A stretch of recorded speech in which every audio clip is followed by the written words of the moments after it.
Thank you, everyone. Welcome. My name is Garrett Chan. I'm the chair of the Nursing Education and Workforce Advisory Committee, and today is June 25th, 2025. I want to thank the NEWAC members as well as the public for joining us today. This is a special meeting that we've called in response to two letters that we received that were first introduced in the March 2025 NEWAC meeting, which was our regularly scheduled meeting. And so I want to welcome everyone to the meeting today. I'm going to do a call to order and a roll call to establish a quorum. So I'm going to call each NEWAC member's name, and if you could say present or aye, that would be great. So Garrett Chan here, Janine Graves. Co-chair. Thank you, my vice chair. Awesome. Dr. Tanya Altman. Present. Thank you, Dr. Altman. Dr. Tammy Venthol. Present. Thank you, Dr. Venthol. Do we have somebody from the California Community College Chancellor's Office? Here, Jennifer Zhongmo, Okay. attending on behalf of Anthony Cordova. Thank you, Jennifer. Thank you so Thank much. you. I appreciate it. Yes. Wendy Hansbrough, Dr. Hansbrough. Can't hear you.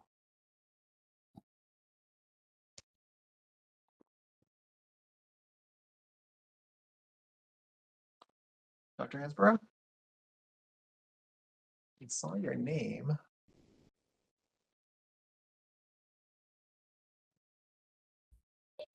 No, am I mistaken? I'm sorry.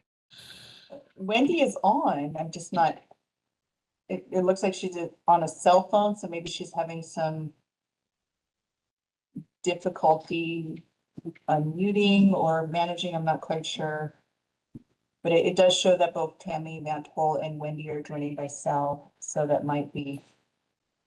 Okay, I'll come back to Wendy. Dr. Saji de Guzman. Present. Thank you, Dr. Guzman. Alice Benjamin. No, Alice Benjamin. Dr. Hazel Torres. No, Dr. Torres. Judy Cornell. Present. Thank you, Judy. Kathy Hughes. No, Kathy. Okay. Jacqueline Bowman. No, Dr. Bowman. Carmen Comsty. Present. Good morning. Good morning. Thank you, Carmen. Dr. Joanne Spetz is absent, and Sandra Miller.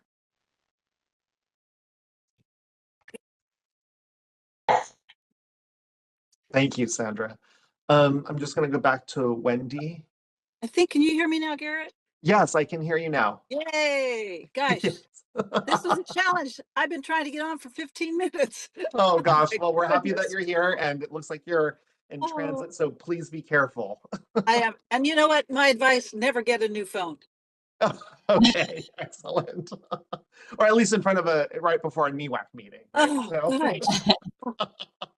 Excellent. Thank you so much, Wendy. Please be safe and follow all traffic rules and regulations. Yes, okay, excellent. Awesome. All right, we're going to move to agenda item 2.0. Garrett, this is Reza. Reza, I'm sorry. Sorry to interrupt. Give me one moment here, please. Yes. Are we at 9 members or 10 who are present? 10. 10? 10. Okay. Can I get some clear? Jennifer, you mentioned you're sitting in for somebody. Can I get clarification on what's going on there? So with the chancellor's office, they send a representative, and the prior person that was sent as a representative for the chancellor's office position, she no longer works in that position. So this is the new chancellor's office representative. Got it. Okay, so we had the actual committee member filling that role. It's not a They no substitute. longer- It's the they no longer replacement for work. the It's a prior. replacement. Yes. Yep. And we're gonna welcome her back because she was part of NEWAC before. So thank you, Right. Jennifer, for coming Yes. back.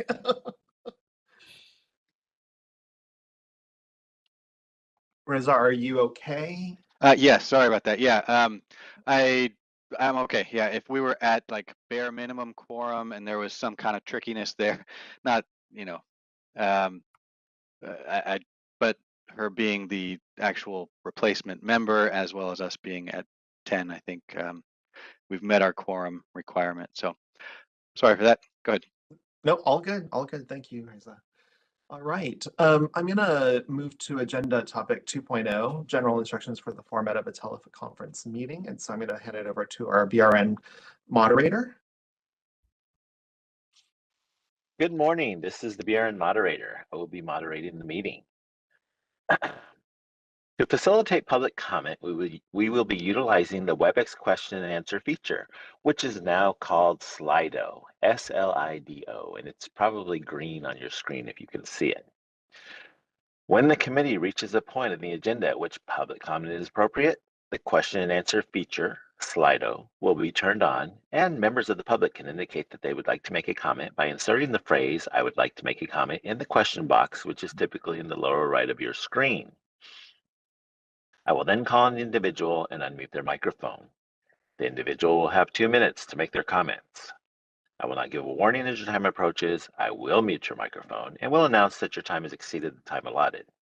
I will then proceed to the next member of the public who has a comment. Please note that the question and answer feature, Slido, is being used only as a means for members of the public to represent that they would like to make a verbal comment. When your turn comes, you will be prompted to unmute. If your question can be answered, the committee will respond accordingly. When making your comment, speak about anything you believe is important for the members to know. Remember, committee members cannot address any item not on the agenda. Items not on the agenda at that moment, items that you would like to add to a future meeting, or items that will be discussed later on in the agenda will be discussed at their correct times during the meeting. I will provide a brief reminder of this approach at the start of each public comment item. Finally, when committee members or BRN staff are not speaking, I would like to remind them to mute their microphone. If I detect background noise during the meeting as a result of unmuted microphones, I will mute your microphone automatically.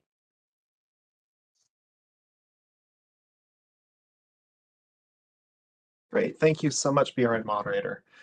I'm gonna go to agenda item 3.0. So this is the agenda item where we'll have the public provide comments for items not on the agenda so that we can consider whether to put them on a future agenda for NEWAC. I also want to just read the note on the agenda that the committee may not discuss or act on any matter raised during the public comment section that is not indicated on this agenda, except to decide whether to place the matter on the agenda for a future meeting. So we welcome public comment, and we are very limited in the amount of response that we can give. So I'd like to go ahead and open it up for public comment, please. We will be opening for public comment now. Please refer to the screen share for members of the public to see how they should type in their request for comment. I've activated the question and answer feature, now known as Slido. Members of the public can indicate that they would like to make a comment by typing into the question box, "I would like to make a comment." Please remember you will have 2 minutes to make your comments. I will not give a reminder as your time approaches. I do not want to interrupt you nor cause you to lose your train of thought. I will mute your microphone and inform you that your time has expired, and we'll move on to the next member of the public. I'll pause for a moment for members of the public to type in, "I would like to make a comment." Paloma Cerna would like to make a comment. 1 second, please.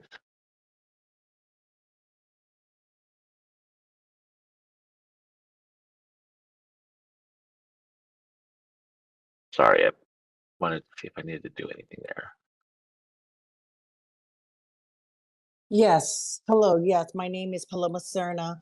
I'm with Saving Lives in Custody, California, and the mother of Elisa Cerna, who died at the age of 24 while in custody in San Diego County on November 2019. Elisa was going through alcohol withdrawal. She was throwing up, having seizures, and clearly in distress. But the nurses there did almost nothing to help her. One nurse, Dana Lee Pasqua, even watched her collapse and didn't respond, returning an hour later, but my daughter was dead. Today's agenda talks about issues like nursing school placement, rules for nursing program directors, and communication between nursing staff and the board. These are exactly the kind of problems that contribute to my daughter's death. When nurses aren't trained well, or when the people in charge don't follow through a complaint or oversight, real people suffer and sometimes they die. The nurse in Elisa's case, Dana Lee Pasqua, still haven't faced any discipline, even though her neglect was clear. That shows just how broken the system is when it comes to accountability. I'm asking this committee to make sure nurses are being properly trained, supervised, and held accountable. My daughter's death could have been prevented, and no other family should go through what mine did. Thank you. Thank you so much for your comment, Ms. Cernan. I deeply am sorry for the loss of your daughter. Thank you for making your comment. Thank you for your comment. Committee Chair Chan, there are no other public requests for comments on Slido, and we have no in-person representation in our location in BRNHQ. Would you like me to close this window? Yes, please. Thank you.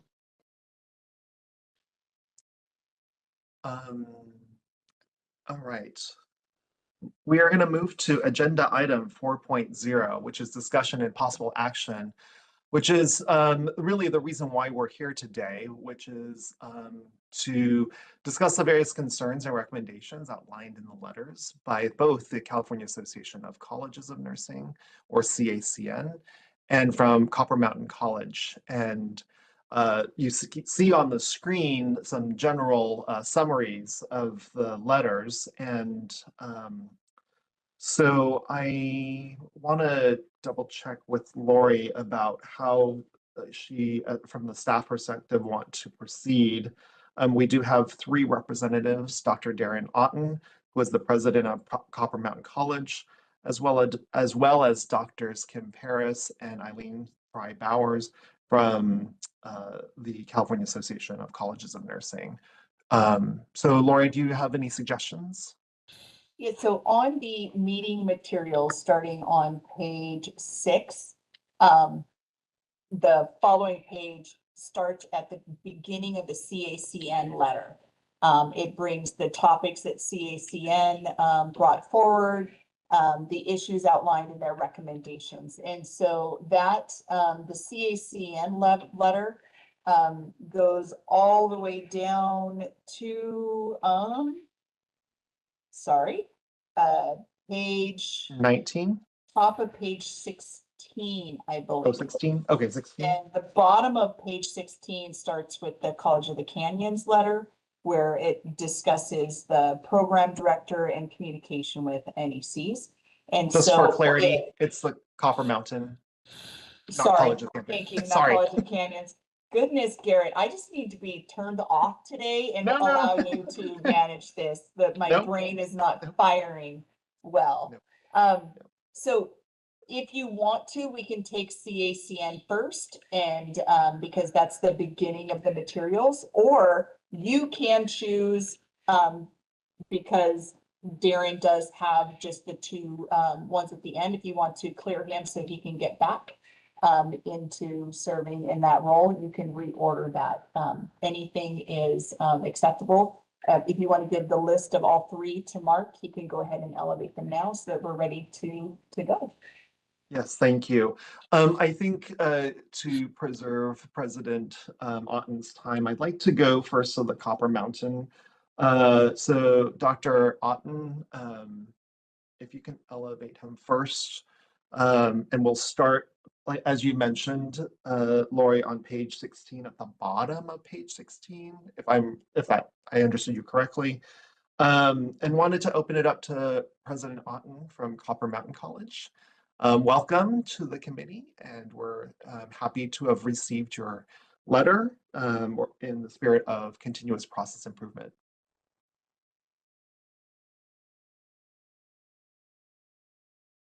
You're still showing that you're muted. Okay, I think I've got it unmuted at this point. You do now. Beautiful. Thank you. Good afternoon, Dr. Chan and members of the council. As indicated, I am Dr. Darren Ott, and I'm the superintendent here at Copper Mountain College in rural Joshua Tree. For those of you who would like just a brief kind of idea of where we're at, and just as by way of background of this, I would like to share that. I've got over 20 years of experience in higher education in California, and over 10 years where I've been directly or indirectly responsible for nursing programs, either as a dean, a vice president, or subsequently now the president here at Copper Mountain College. And I want to just acknowledge that I have been what I feel proactively having conversations with the BRN, and I do appreciate the BRN and their engagement with us as we have really try to navigate and work through the existing processes and the intent behind Title 16, Code 1425, and the challenges that we've had with nursing director remediation paths and or selections. And as I highlighted in my letter, part of our challenge here is ensuring that we have consistency, transparency, and pathways that help us address concerns associated with, in particular, rural California, but overall in California, addressing the nursing shortage need.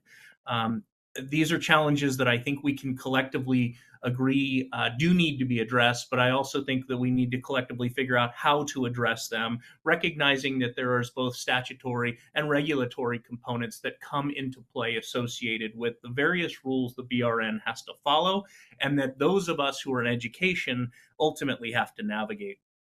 I just also want to acknowledge that part of my concerns regarding the NEC process just really is the communication and lack of communication to executive level leaders.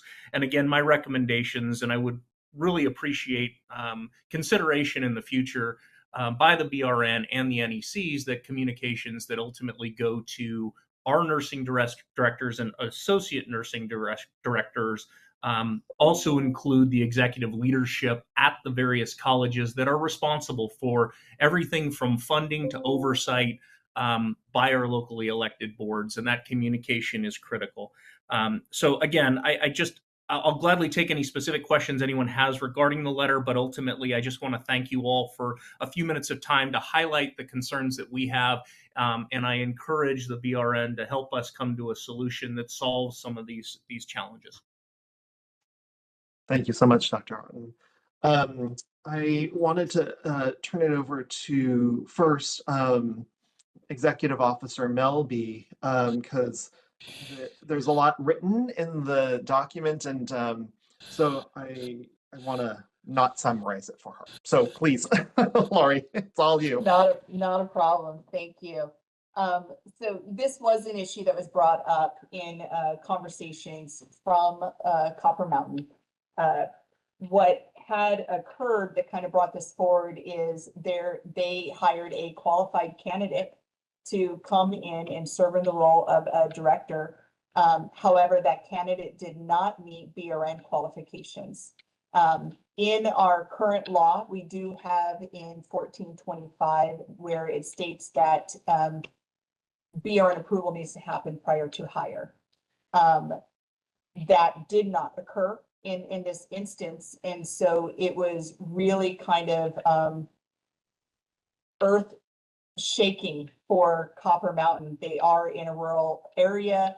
They had a candidate that fit well for their program, and but was missing some of the qualifications that was needed to serve in either an instructor, assistant director, or director role. So he reached out. It did, as the letter says, it took a couple weeks for me to respond. But we were able to meet. We went through step by step, kind of explaining the BRN process. He did share that in all of his time in serving in these roles, he had never ran into this issue before. what was discovered is they had always hired from inside at that point. And when you hire and promote from your instructor to assistant director to director, they meet the BRN qualifications because that is the normal pathway that does occur. And so if you are an instructor level approved by the BRN, you serve in that role for 2 years, you qualify for an assistant director. If you serve in the role as assistant director for 1 year, you qualify to be a director of nursing. And so that is the typical pathway into serving in assistant director role or director roles at any of our colleges or universities throughout the state. What was really determined through this process is getting clarity out there for people that want to serve in these roles, where schools who want to hire outside of their internal staff, how do they become qualified to sit in this position? When you look at BRN's minimum qualifications for faculty, we have one of the loosest in the nation, right? If you have any degree, even a certificate as an RN, and you hold a license as an RN, and you have 1 year experience at the bedside within the last 5 years, you can be a clinical teaching assistant. That is not something that is open and available through other states in our nation. So that is a entry level in, and that's something that we that is able to be utilized to get people into academia, to see if this is something that they're interested in, and may even encourage them to pursue a higher degree. The next level up is our assistant instructor, and that requires a bachelor's degree in nursing and 1 year at the bedside within the last 5 years. Again, another very lenient pathway into academia. And again, something that is not usually supported in other states. And if they defer to accreditation, that is not typically available to them to utilize that pathway. So again, California has a very lenient entry into academia through that faculty route. The final way for a faculty route is an instructor level approval, and that's where you start on that pathway to be able to enter into leadership positions within a program, a nursing program. And that instructor level does require 1 year teaching experience and a master's degree in nursing, as well as 1 year experience at the bedside within the last 5 years.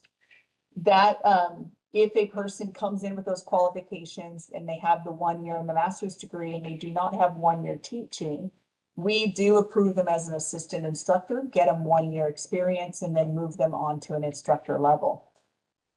Alternatively, if they have a post bachelor's degree experience, education course that shows where they teach RNs as part of their practicum, we were able to give them that 1 year experience, and they can go right into an instructor level approval.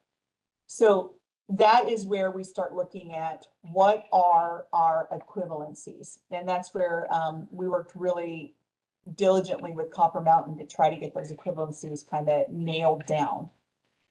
And so with the instructor, we're able to give that 1 year requirement for teaching and equivalency if they teach as an RN as a practicum. They were looking for similar kind of equivalencies to move into that assistant director and or director role. For the assistant director, if they have any teaching experience in a pre-licensure or post-licensure, we're able to consider that for the 2 years teaching requirement to become an assistant director. We can also consider that 1 year of academic experience as teaching the 1 year kind of equivalency for the academic experience to get into an assistant director role. So that is our equivalency pathway that is currently available in regulations. Teaching at a pre or post licensure RN level, we do not accept experience teaching as an LVN. in an LVN program. It has to be an RN program, either pre or post licensure. And then we also can accept that academic practicum towards 1 year. And throughout this entire time that I'm talking about 1 year, that is an academic year. And that's clearly delineated out in our regulations. And so 1 academic year is actually 2 semesters. So if you have a spring and a fall semester, those are about 3 months each. It really ends up being about 6 to 8 months kind of experience and not requiring a full 365 days. It is an academic year. So we did work with Copper Mountain to try to see if this person had that experience. They did not necessarily have that. So then we went to see, okay, can we get them into a director role? The director role requires 1 year of administrative experience, and that we use the definition in 16 CCR 1420H, which is in our materials on page 16, to look at what that equivalency is. And it does talk about how they have to coordinate and direct all the activities in developing, implementing, and managing a nursing program, including its fiscal planning. And so we do want to show that there is experience in fiscal planning and management and developing and implementing curriculum and, you know, everything that is required in there. And so we do look at those roles to see, does that give that person that experience? If they have that experience, it does allow them to have that 1 year administrative experience instead of having to go through the assistant director area. Additionally, when you're in an assistant director or a director role, you are not required to have that 1 year at the bedside in the last 5 years.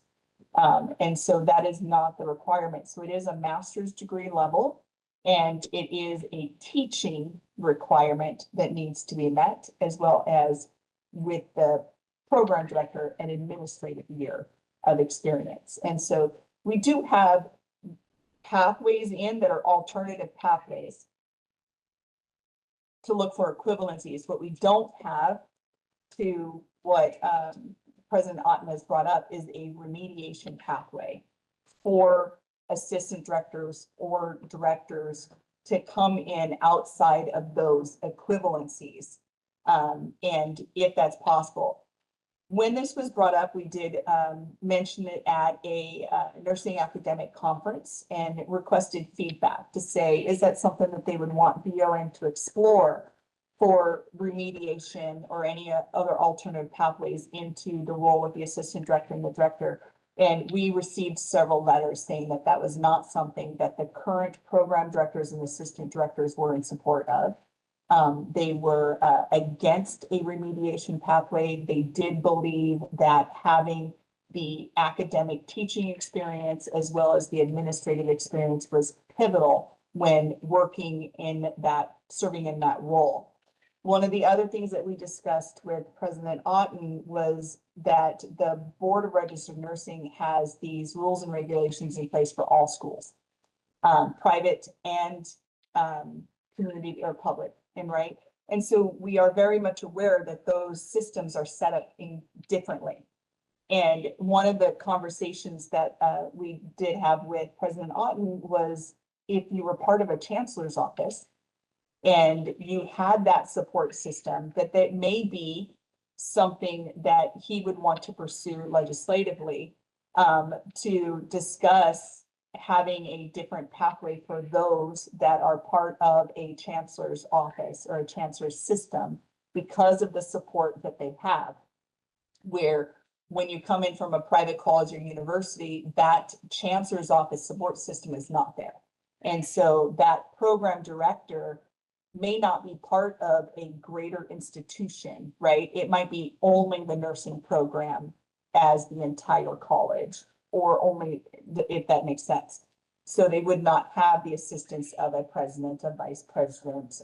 They may be serving those roles. So that was kind of discussion there, and just opening up for discussion with the panel here, and additional discussion from President Otten, Garrett, if you guys have anything, but that was just kind of background and kind of working towards that We will be, for full transparency, after this meeting, we will be scheduling again another meeting with President Otten to see if there's anything that we can do, work with legislatively. We do know that our sunset is coming up in next year, our bill, and we know that people may want to introduce some of these topics through that sunset process. Thank you so much, Executive Officer Melby. Before I open it up to the public, first of all, President Otten, is there anything else you'd like to add? Because we may have not covered everything in your letter, so wanted to give you an opportunity.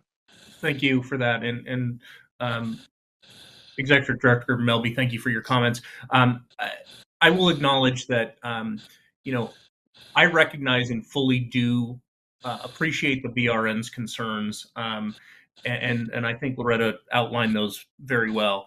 I will also just acknowledge that anytime you ask current directors or current assistant directors about alternative pathways into those roles, it's a self-serving group that isn't necessarily going to support other directions into that particular space.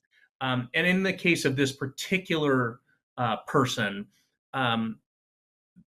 it is still our belief that they have met the intent of Title 16, Code 1425, and that is part of the challenge. I'm not necessarily looking to suggest that the BRN needs to change their regulations, but what I am suggesting, as far as qualifications, min-quals for these, but I am still convinced that there needs to be a remedial pathway for those places, and in particular for districts where we get application pools of 1, maybe 2 if we're lucky, when we fly an executive director role, or excuse me, a nursing program director role. And these are not low-paying jobs. These are jobs that are paying $150,000 a year in places like Joshua Tree. But that does not compete if you want to be a nurse. And so in many cases, what we've got are situations where people haven't been bedside for that 5 years, or perhaps they've never taught in a specifically a post-licensure RN program. But I could make the argument that any education would be considered pre-licensure when we're talking about science classes, pharmacology, the various kind of things that all of the nursing students ultimately have to go through, med-term. And I could argue that that's pre-licensure, and that's not the current interpretation of the BRN when it comes to pre-licensure instruction. When it comes to the management component, Loretta acknowledged this, and this is where the fiscal responsibility for an individual in these roles, myself as president, right? I can't even, without 3 or 4 different layers of checks and balances, authorize the expense of public taxpayer dollars without significant transparent oversight, ultimately to my board of trustees. And because of that support, as we're talking about the various things and level of transparency that we operate, I do think that there needs to be alternative pathways. And I really do believe that there needs to be a true remediation pathway that meets the needs of small colleges that do not, and rural colleges that do not see large pools of applicants for these jobs as we're trying to train nurses specifically for our communities. And I guess the last point that I'll just make is that recency in teaching for a director level position does not have a patient care component. We're not suggesting we would ever put patient care at risk by having a manager, and that's what these folks are. They are managers, and that's a totally different skill set than instruction. And actually, in California community colleges, that is delineated extremely well under what's known as 10+1. Managers, by our own requirements, are not allowed to be instructors. We're not allowed to create curriculum. Ultimately, that is dictated by the minimally qualified faculty that are at the location that they're employed. And so, there is a pretty healthy disconnect and difference when it comes to what a manager does in the California community college system, when it comes to the oversight of these particular RN programs, and what faculty are allowed to do. It's very clear there. And again, I think that there's while I appreciate the pathways that Loretta shared that would provide alternative pathways into there, it doesn't address some of the remedial concerns. When the BRN expresses concern about a specific candidate, we should be able to submit a proposal to address the deficiencies that the BRN raises, and from there create a pathway so that we can hire the people that ultimately are interested in being in our places, specifically for these management roles. And then Thank you, just to Dr. jump in real quick, Garrett, to address some of the things. On page 17, I believe it's probably the third paragraph down, it does address the concern that President Otten just raised up that said, you know, pharmacology courses, et cetera, should be able to be approved. They are. And so in that statement, it does say, additionally, some curriculum and pre-licensure nursing programs have courses that are not counted towards the 36 semester units, the nursing content designation for licensure, that could count towards obtaining the teaching experience. And those courses do not require a BRN faculty approval. So if you, in your curriculum, you have a pharmacology class that's like a prerequisite and doesn't have a med-surg OB-Peds like mental health or GERI designation, that person can teach in that for one academic year and have that instructor level experience. We did have that conversation with the person at Copper Mountain that was considered for this position on how she could gain that experience. And that was one of them that was shared. Additionally, when looking at the administrative side, the conversation was had with that person that was interested as well on how she could serve in a dean position or any other kind of administrative position at that college that would get them some budgetary exposure, because that was the one section that was truly missing on this person, that would be able to then count towards that BRN approval for administration. So not requiring a BRN approval, but how they could get those kind of remedial aspects so that she could then come in. When we did meet with her, we tried desperately to find any kind of her past experience that could qualify for that.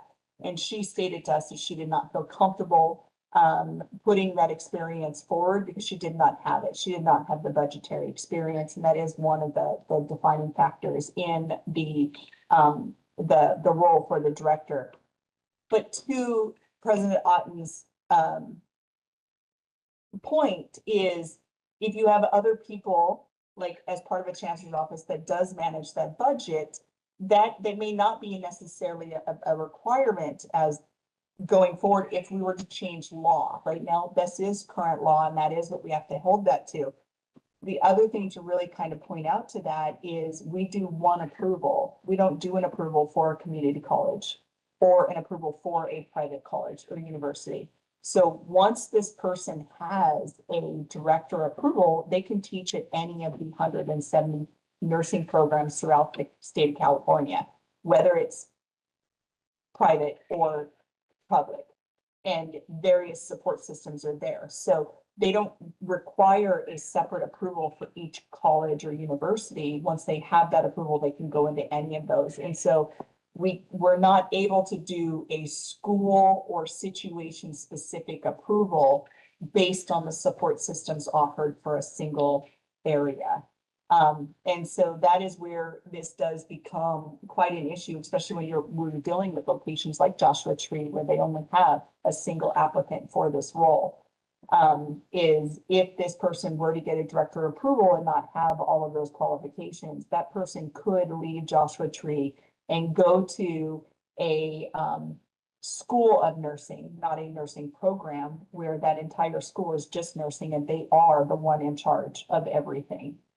So those are some of the different things. The other thing to really point out, in line with your 10+2 community colleges managers requirement, we do not have a teaching recency requirement for program directors.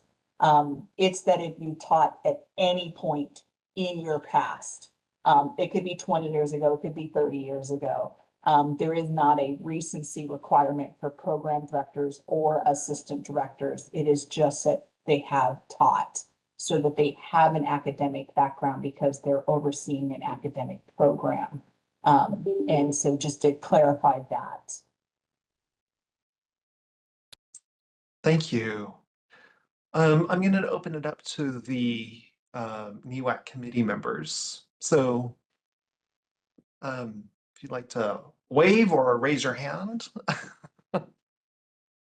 And this is Reza, just another reminder in case anyone missed my earlier comment. If you could, for the committee members themselves, keep your camera on unless you're having a technical difficulty. And in that case, please let us know. It's a Bagley Keene issue. Thanks.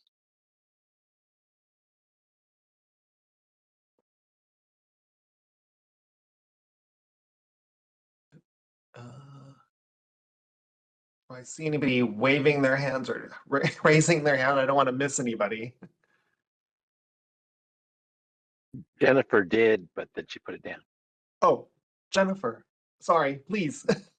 Yeah, okay. So I'll just make a quick comment, but thank you for all the information that has been shared, not only from Copper Mountain, but from Lori as well. And so I just wanted to chime in as the representative from the Chancellor's office or the I'm sorry, the CO, that in trying to assist some of the college in addressing the nursing shortages, I am hearing a lot of similar issues from nursing directors in regards to similar situations, right? So for Copper Mountain, it was finding a nursing director. For some of the other colleges that I've spoken to is, finding qualified faculty, especially for the colleges in the rural area. We do have a new college that's trying to start up in spring 26, but she's having issues finding qualified faculty, in a sense that they're in a rural area. She's not getting a lot of applications. For the applicants that she is getting, they don't meet one or more of the qualifications. For example, they don't have 1 year or the 1 year recency bedside experience within the last 5 years. So that kind of is causing a barrier for her to hire the faculty that she needs in order to get her program started. So I will advocate to see if the BRN is open to finding what Lori called these alternative pathways, and equivalencies. I'm not sure if this requires changing the law, as you mentioned, Lori, but whatever that we can do to assist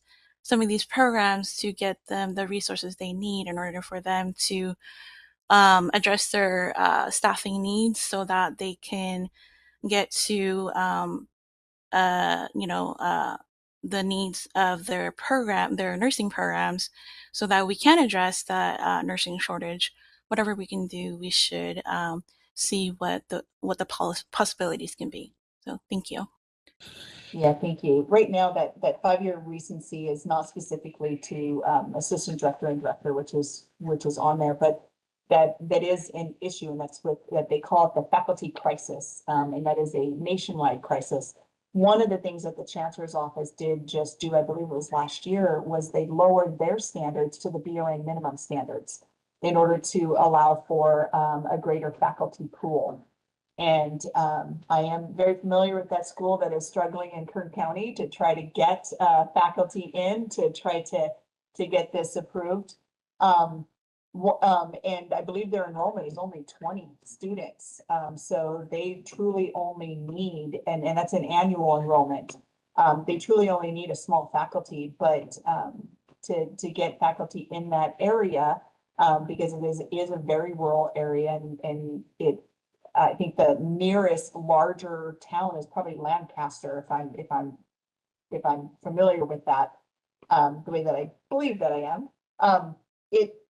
It's a big ask. What we do with a person that has a master's degree that wants an instructor approval, the only thing that's pending is getting that 5 years, 1 year. And again, we do an academic year. So we look for about 6 months-ish full-time experience. So we even bring that down because we know semesters can be anywhere between 3 to 4 months. And so we're looking at the academic term. unless it is specifically clarified that it's something different. And then when we're looking at that experience, we take volunteer experience. If they have an administrative position, we like, have you jumped into staffing to help out? Is there anything that you guys have done that have been hands-on recent bedside experience, up to and including any APRN roles, or advanced practice RNs, to allow them to get that approval to come in? What we have found with studies that have been put out from the National Council of State Boards of Nursing is that 5-year recency is key when educating the future nurse. Medicine, healthcare changes so quickly, year to year, day to day. So if you have not been in patient care within the last 5 years, and you're teaching the person that's going to graduate in 2 to 4 years from now, that time frame exponentially elongates, right? And that is where you don't have that recent bedside experience, the recent challenges, the new meds, the new competencies that need to be brought forth and included in that curriculum to be provided. We do receive complaints from students on a regular basis saying my faculty person is not qualified. They haven't been at the bedside in this many years. We get clinical instructors complaining about theory instructors because the clinical instructors are typically fresh at the bedside and they're out there doing that day to day. And they do complain about what the faculty at the college or university is teaching, which is in opposition of what they're teaching, because what they're working in is new and fresh and current. And so then you take that in consideration when you look at that theory practice gap that is constantly being out there. And so the only thing we have is the evidence, and the evidence put out by National Council of State Boards of Nursing specifically state 5 years, and we've aligned with that. That is a sticking point within our academic partners. Our academic partners overall believe that 5 years is not a requirement and it should not be enforced. And in fact, accreditors loosely interpret a recency requirement, do not set a year date on. And so that is one of the things that we have moved to. If you are an accredited college or university, you are not required to get BRN approval for your faculty. And therefore, you do not have to have that 5-year recency requirement, that it is deferred to what the accreditors determine. However, the example that you're sharing, Jennifer, with that college that's up and coming, they're not accredited. And so because they're not accredited, they do fall to the BRN minimum quals, which is a 5-year recency. And so this has been the great debate. I was in academia. I joined nursing academia in 2002. So I can tell you for 23 years, I can affirmatively say this has been an ongoing debate about that 5-year recency and how that is managed and maintained. I don't have a clear path forward, and I don't know that our board would be in support of changing that 5-year recency because it does align with the current research and the evidence behind that on what makes a successful program. And your successful nursing program is highly based upon the faculty preparation, and the faculty are key, and NCSBN recommends 5 years. Thank you. Any other comments or? I'm sorry, yes, Carmen. I had a question. I know for NEWAC, our HCI representative, I believe it's still not filled, but I was just kind of on the issue of the recency, the 5-year recency requirement, if there are any ways that potentially are other departments within California, HCI particularly, that potentially could develop programs to help kind of the pipeline for faculty to and also addressing the issue of the 5-year recency. If there's any kind of discussions about trying to get support in kind of the HCI space of ensuring that we can get folks the recency requirement or just any of the other requirements for becoming faculty. And I think maybe it's a good idea to explore those discussions with HCI, or maybe get somebody from HCI to rejoin NEWAC so we can kind of talk to them more directly about if there's programs that could be developed, whether through legislation or HCI independently to help us make sure that we have a good faculty pipeline. Yes, I can answer that. HCI is interested, and we are working together to try to look at all of that. There is a big push. One of the presenters at one of our board meetings was actually looking at school nurses and trying to work with that avenue for people that may have some injuries. You know, would they be willing to return to the workforce? Could they work with them with DOR or EDD and have them interested in school nursing? So that kind of sparked a greater reach, right? To see if there's anybody that's willing to come in and mentor people into faculty positions. If there's anybody that's interested that have maybe retired recently or had a injury of some sort, where they're working with the Department of Rehabilitation, if there's something to do that. And so there is some conversation around that already happening within HCI and within the Greater California kind of executive level. When looking at that, it really comes down to, again, what can we do at BRN to assist with this? And one of the biggest things that we did is because we didn't have a robust database of approved program directors or approved assistant directors. And the other issue is you were only able to get a program director or assistant director or even instructor level approval if you were chosen to be that person by a school. So just last year, we had legislation introduced and passed and became effective January 1, which made it a person-specific application to the RN and not a school-specific application to the BRN.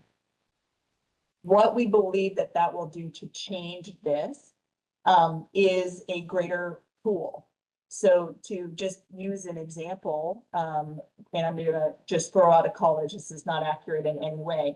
LA City College, if they were to do a search and receive 5 applicants interested in a med-surg instructor position, prior to January 1 of this year, only one of those people would have been put forward to the BRN to get approved. The other 4 we would never know about, right? And so only one person would get a instructor consideration for approval because the school chose to hire that one person. By changing the law through that legislative process, if you have those 5 people at that school that are interested in being a med-surg instructor, all 5 can apply to the BRN today and they can get reviewed and potentially approved.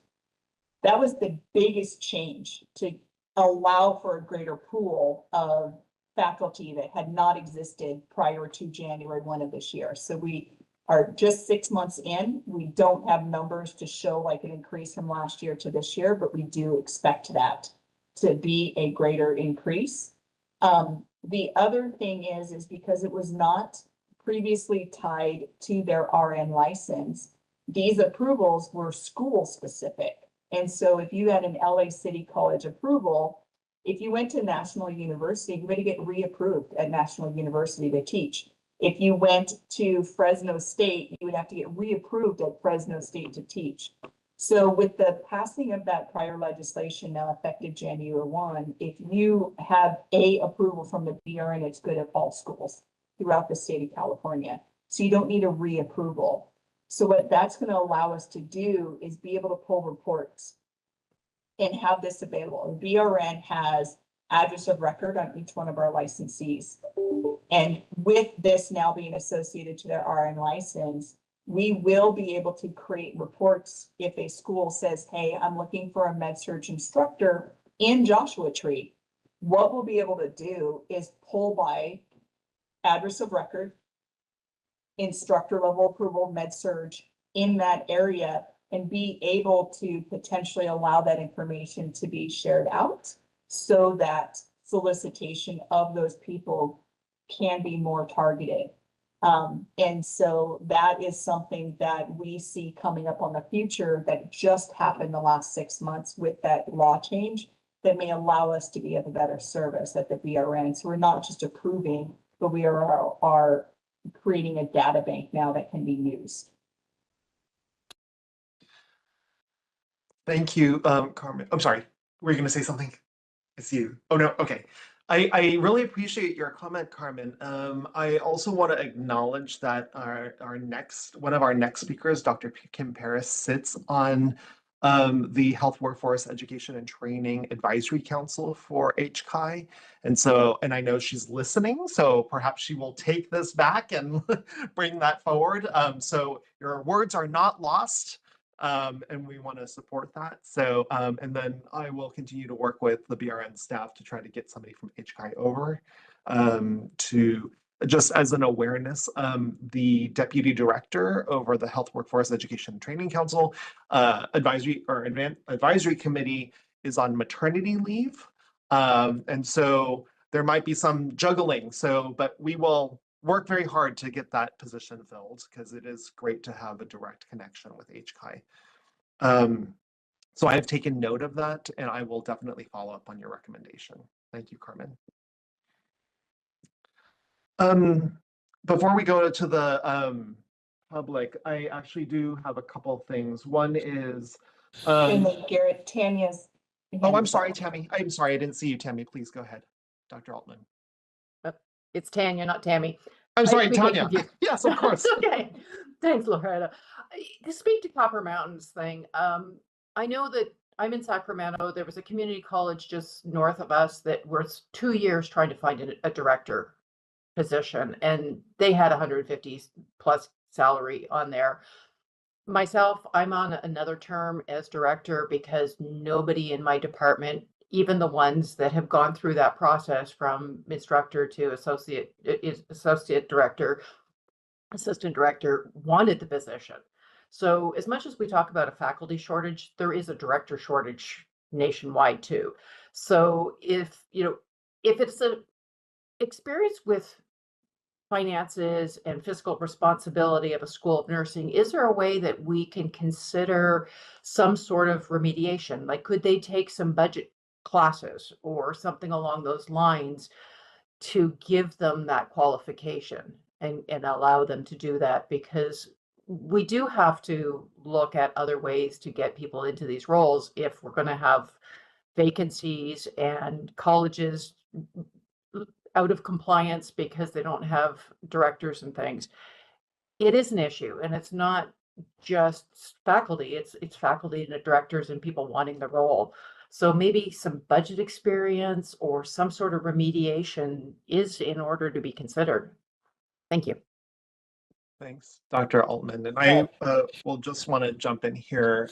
One of my DNP students, Dr. Lynette Appin, she was at Evergreen Valley College and went through the DNP program at San Jose State, did a statewide survey of deans and directors, and her publication has been published in peer-reviewed journal. I can't remember which one it was off the top of my head, but identified these are issues and has been starting to think through what are the possible supplemental educational and training experiences that could be considered. She's now at the University of San Francisco, and we're also going to hear from the dean there. So, but this is something that we have been focused on, at least at Health Impact, for some time, and trying to figure out how to navigate through this. We did talk to one school of nursing to think about a DNP in executive leadership in academic programs. So that has also been floated and has gotten somewhat far.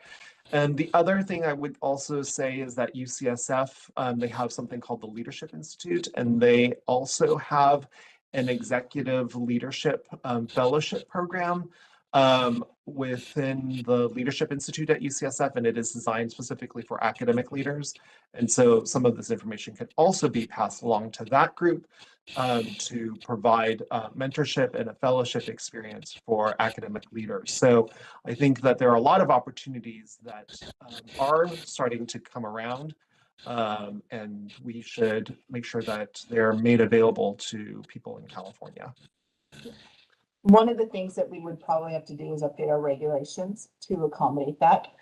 Currently, when you look at what the program director and assistant director needs, it says 1 year experience as an administrator with validated performance of administrative responsibilities consistent with section 1420H. And that's where we get that budgetary experience, stuff like that. So because of that statement, it says experience, it doesn't say experience in education, right? And so if we wanted to do a budgetary class and have that come in, we would have to alter that regulation to accommodate that. So that would require a change. I can't say that we're opposed to that. That's not something we floated in front of our board yet. So our board may be interested in updating that and changing that. And that's why the benefit of this discussion is already kind of coming out. So that's a great thing to have that as a consideration, because we could do a regulatory update to allow for that. One of the other things that we saw at our last education licensing committee meeting is it is desperate for program directors. We had a school that came forward in our last education licensing committee meeting that as of January 1, the director is retiring. They don't even have an assistant director. So they will have no director and no assistant director at that college. And so and it's a community college. So it was a huge concern. One of the things that we were really worked hard to get out there is there is no on-campus requirement for a program director. And so if you are able to fill in from another campus location, another college location, you can. We do have that happen frequently, where, say LA City and LA Trade, they're very close to each other, right? So you could have a program director that is covering both of those colleges and serving that role, as long as there is adequate release time for them to do that. That can happen with a 100% administrative role, and that they're not actually additionally taking a teaching load, right? So that comes down to how that school wants to present that to the board. But we do not have a requirement that every school has their own program director. We see this frequently within our private colleges and universities. And that's not something that is typically adopted through the community colleges or other public institutions. Within our private colleges and universities, an example would be National University. National University has a campus in San Diego, a campus in Fresno, I believe, and another campus. So there are 3 campus locations vastly spread throughout the state of California, miles and miles and miles that separate them. They have one program director that does all 3 of those locations, and they have an assistant director in each one of those locations that actually does the day-to-day hands-on administration. That is not something that is done within our community colleges and our public institutions, but that's something that can be done. And so if you've got like your LACCDs, you have 7 community colleges right there, you could have one program director for all 7 community colleges if that was a purely an administrative role, and you have adequate and ample assistant directors in each one of those colleges. That is something that they could look at that would allow each of the schools to come up with a plan already approved by BRN, not a law change that needs to occur, right? That's just something that community colleges haven't used.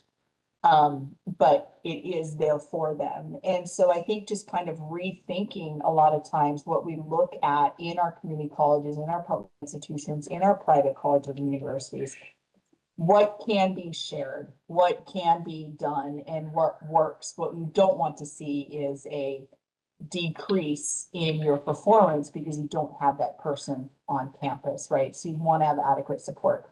One of the other things that we saw commonly happen again in our community college systems and public institutions is they have one assistant director. just within the last probably 5 or 10 years, they've now started appointing 2 or 3 assistant directors so that they can rotate them in so they can get that 1 year experience.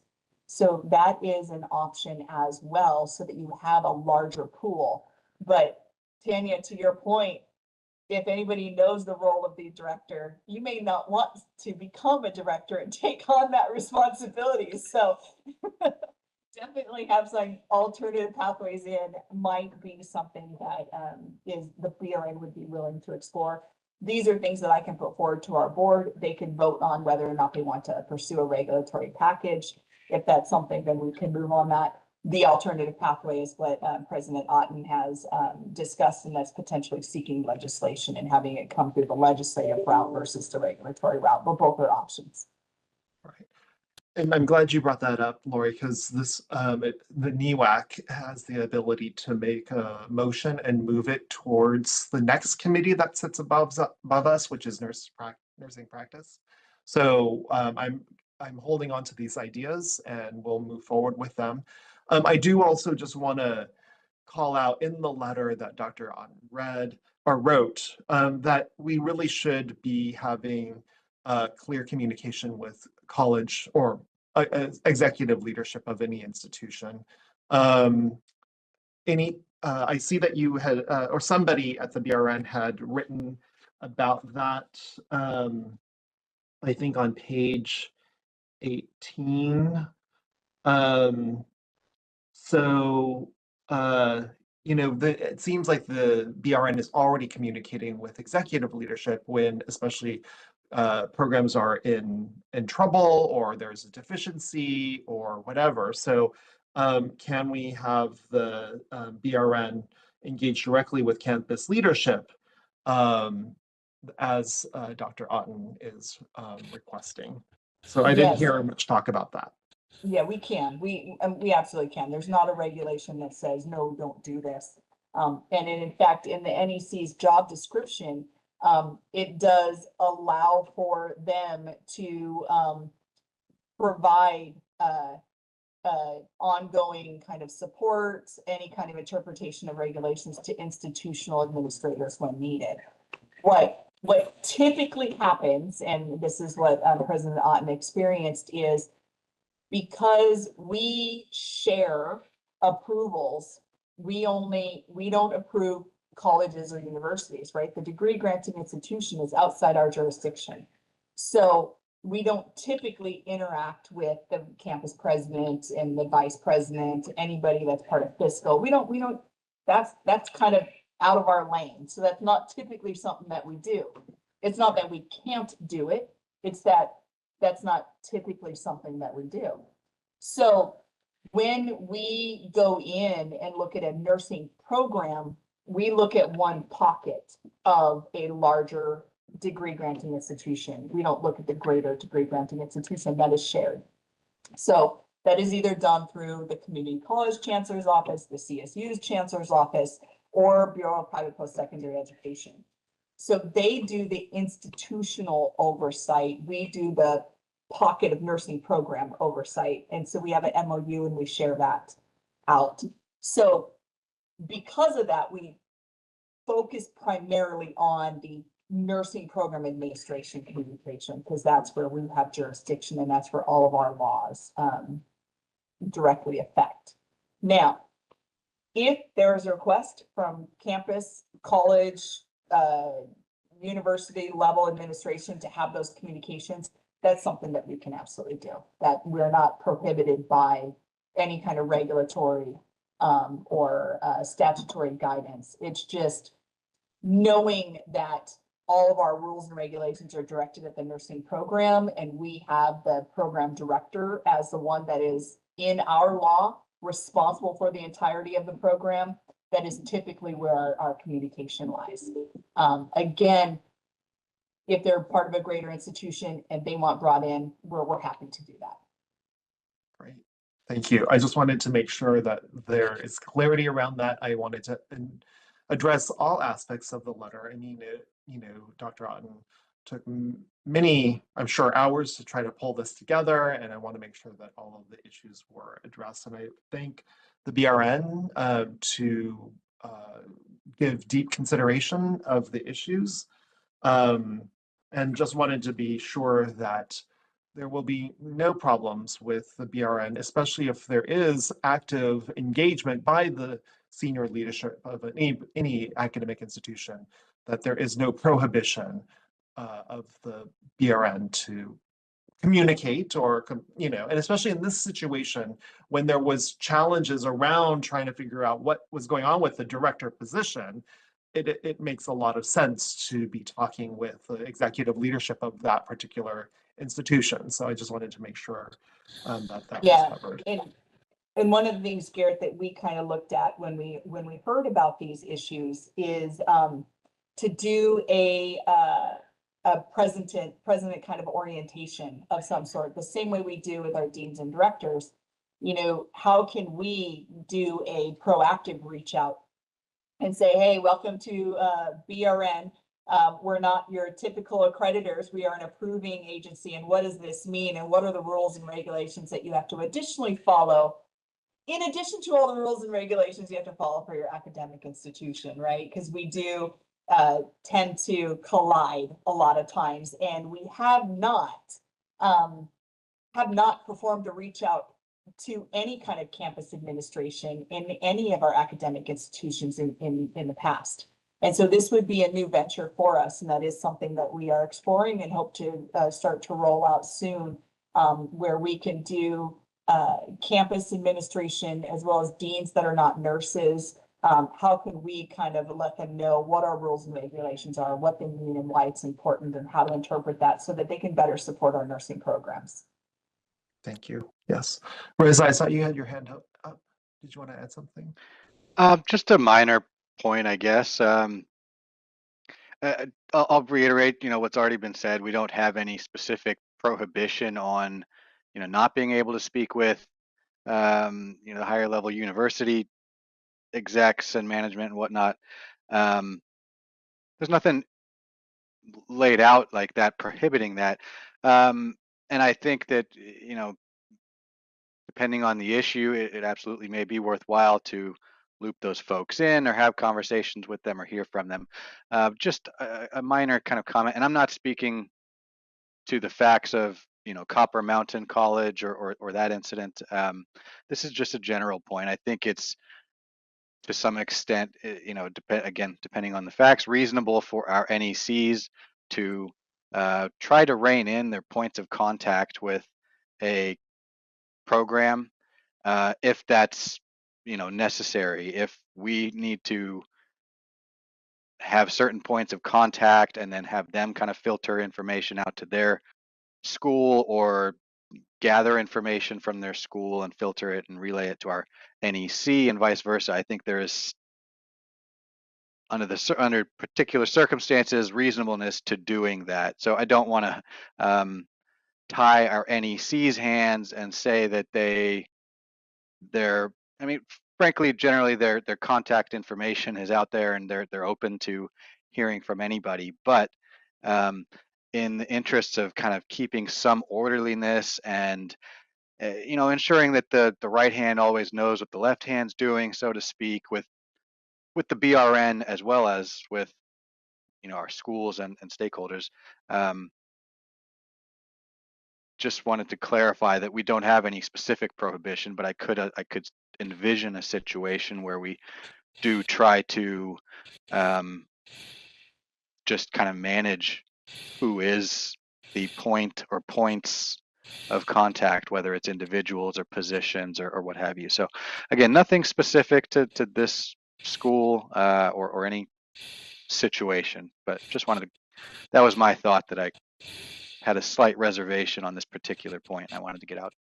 What we typically do today is any communication with campus administration, college or university administration still gets a CC to the director of nursing. The director of nursing is our main point of contact. And so even if we're communicating outside of that, we will always CC the director of nursing. The only time that there's an exception where we would not bring the director of nursing in is if we get a reach out from the administration at a campus or college or university level that is potentially pursuing an adverse action against a program director that is needing some direction. Whether or not they have violated any of the BRN's rules or regulations, right? And so then at that point, we would be able to have that conversation directly with them outside of the director of nursing. But if it's anything that is administrative of that program, your program director is always going to get included in that communication.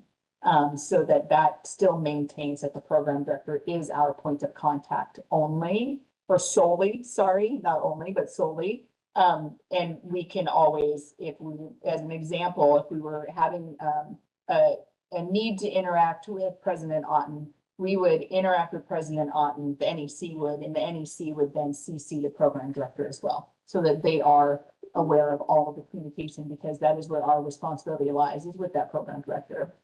And that helps to decrease the amount of people that the NEC has to keep in the loop or kind of try to maintain to make sure everybody's updated. We have the expectation that the program director is the one that does that.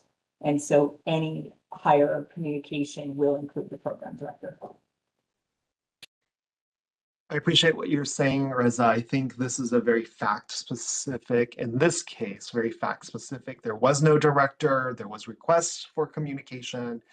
So I appreciate your comment, and I do agree, for efficiency's sake, I mean, we should always have a single point of contact without question. And yet, oftentimes when I sit in Ed Licensing Committee, we have not only the program director, but we have a senior executive show up in the meetings. And so it is not uncommon for NECs to engage with senior leadership of any institution of higher education. So I don't want to give any I'm asking that we give no perception that there should be, closed communication if there is a desire to have communication. Which also leads us to just wanting to, highlight something else in his letter, just to make sure that, I know that everybody is busy. We live in a very chaotic world, even right now. Just, try to, work collaboratively together, have a culture of support of each other. Everybody is super busy, so giving grace to each other. And, again, not meaning to, either intentionally or unintentionally, creating a culture of fear, intimidation. And so just wanted to put that out there and ask that, we're in a very difficult time, and, socio-politically, historically, making sure that we're all going to support each other. So I know that the BRN staff is, very diligent, and they try very, very hard, and they work long hours within the law. Just to be clear, there are no laws that are no wage and labor laws that are broken. And yet, I think sometimes when there's so much going on, it's hard. And so trying to ensure that we create this collaborative culture is very much appreciated. So thank you so much on that. I'm going to open it up to the public. So board moderator, can you open it up for public comment, please? We will be opening for public comment now. Please refer to the screen share for members of the public to see how they should type in their request for comment.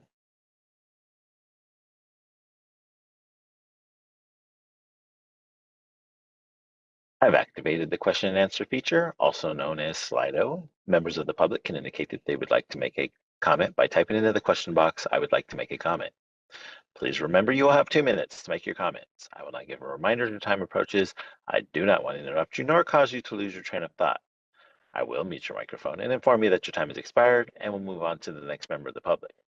I'll pause for a moment for members of the public. Type in, "I would like to make a comment." Kim Dunker would like to make a comment. 1 second, please.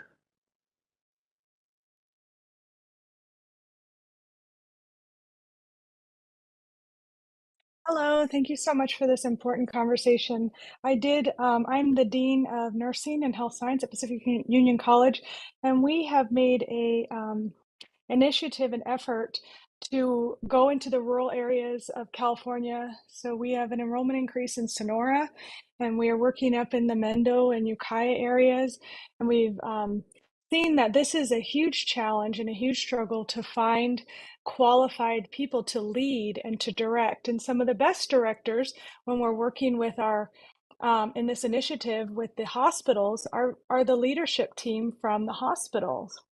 And I have had two people completely get denied, even at the instructor level, that are master's prepared because of the recency requirement. And when I asked the NEC for help with what does remediation look like, and they, she gives you some idea, but it isn't clear exactly, and it continues to be an issue. And I spoke with Loretta Melby at the last CACN conference this spring about the struggles with this. And I just resonate so much with this. And she said very similar to what we talked about today, but we have to change legislation. These deans and these directors for these programs, which would be an off-campus director, so it'd be an assistant director, cannot get approved without having the recency. So you're taking somebody that is a leader and has excellent qualifications to do all the things that you're wanting them to do at the leadership level. I'm not asking them to teach theory. I'm not asking them to teach clinical. I'm asking them to bridge the gap between clinical practice partnerships and academia. And they are the perfect person. And yet I can't get them approved because of the way the legislation reads. However, you can get a director approved. You can get a director approved and not have the recency requirement. So that's the difference, and so why does the assistant director have to have recency if they are not going to be used in that role at all? So that's where the problem lies. I have two right now directors, that one that I'm sitting waiting, and I'm having her go to clinical, and she's back in the nursing home doing clinicals and geriatrics and all this stuff. And it just is such a waste of time just to get this person approved. So I really appreciate the comments. I hope we can continue, because the rural areas, it is a huge challenge. So I totally resonate with this president and finding qualified candidates that will come and do the job. So that's my comment. So thank you. Yes, and I could address this, and if you're hearing something different, I would like to correct it at this moment. Your assistant director does not have a recent 5-year experience requirement. Just to be very clear, the assistant director requires 1 year as an RN at some point in your career. Straight from 1425, which is our CCR, our California Code of Regulations. It says the assistant director shall meet the education requirements set forth in subsection A1, which is a master's degree or higher from an accredited college or university, which includes coursework in nursing, education, or administration. And then it says, and A4 above. A4 is 1 year continuous full-time or its equivalent experience, direct patient care as a registered nurse. Or Correct. Equivalent experience and or education as determined by the board. It does not say within the 5 years. So all you have to do is work as an RN. I sent you all that stuff, Loretta, and I still haven't been able to get her approved, my assistant director. So we will. I can resend it. I know that Macaulay is on this call, as well as the supervising NEC, so we will work to follow up on that. That would be really great. Thank you. There's been a lot of occurrences that have happened between the meeting where I met with you and today. So my plate has been overfilled, and I haven't been able to follow up on that adequately enough. But just so you know, that in our law, assistant director and a director do not have a 5-year recency experience requirement. It's just that you've been an RN for a year. So but the assistant director has to have been an instructor for a year, right? They have to be an instructor for 2 years at some point in their career. That does not have a recency requirement either. So if they had taught for 2 years, 10 years ago, they can be approved as an assistant director. The other thing that this person has only worked in leadership. That's the problem. So they have not had academic experience. So that was Right. the same kind of issue that we ran in with President Otten. Yes. Is we can give Yes. you 1 year experience in that instructor role for having that practicum in as part of your master's or DNP or whatever kind of She's had anything that. above and beyond. So we can give you Yeah. 1 year, but you are required 2 years. So there needs Right. to be 1 additional year as an instructor so that you can have that Mhm. academic experience to lead fellow academicians. So with Agreed. that ends up being the one, again, academic year, which is only 2 semesters. And so that can be done by having them teach any class at your institution. It does not have to be med surg, OB, peds, psych, mental health, and Jerry. It could be Right. if you have like a leadership course or a research or a pharmacology course, it's all part of the nursing program that doesn't have a delineation, you're able to do that. Yeah. But there does need to be at least the 1 year if they are knowing how to be an instructor. And that was one of the things we Yes. met with the commission, the Commission on Teaching Credentialing here in California. And we wanted to align our professions because teaching is a profession. And we wanted to make sure that nursing was in alignment with the Commission on Teaching Credentialing as much as we possibly can. And when you look at what their preparations are for vice principals and principals, which is kind of the equivalency to the assistant director, it requires you to teach. And you have to have experience in the people that you doing this role that the people you are overseeing. And so that again did not move us towards changing that regulation because we are in a very close alignment with that similar kind of path as with the Commission on the Commission on Teaching Credentialing, here in California as well, and looking at those roles and how we can align to really kind of protect the profession of teaching, not just the profession of nursing, but this is that tedious kind of balance that comes out here. Thank you. I think that this is a great conversation. I really want to thank you, Kimberly, for bringing it up. And it reinforces my thought that we need to figure out a remediation plan. I really appreciate your contributions and definitely going to take those forward. Thank you. We had some other folks. We do. Thank you for your comment.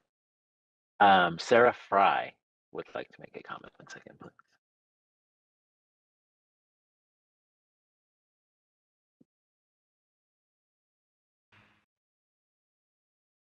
Thank you. I'm Sarah Fry, Director of Nursing at College of the Desert in Palm Desert, California. I think that there's another party that we need to be discussing in this conversation, and that's the community college system. I think that the California community college system, or colleges, I should say, needs to reevaluate and align institutional structures to support the immense workload required of directors of nursing. The regulatory demands set by the BRN are significant, but yet many of our colleges remain unaware and or unresponsive to the complexity and intensity of the role. Just in our region alone, there's a wide variability in how the director role is structured and supported. Some are faculty and still have a full faculty load. Some get release time, but the release time varies. And also, if they are listed as faculty, they have responsibilities to oversee faculty and evaluate programs, but no authority to do so because they are not an administrator. So that gets messy. Some are directors, but they have various programs underneath them, not just nursing. And then some are deans, and maybe they only have nursing, but oftentimes they have multiple. So the community college tries to, it's almost like they're taking a round peg and trying to fit it in a square hole. Just in our region, I would consider College of the Desert to be in a rural region, certainly not as rural as Copper Mountain. But I think that hiring and retaining leadership is a challenge everywhere. And that could be because of the significant role and its lack of structural alignment.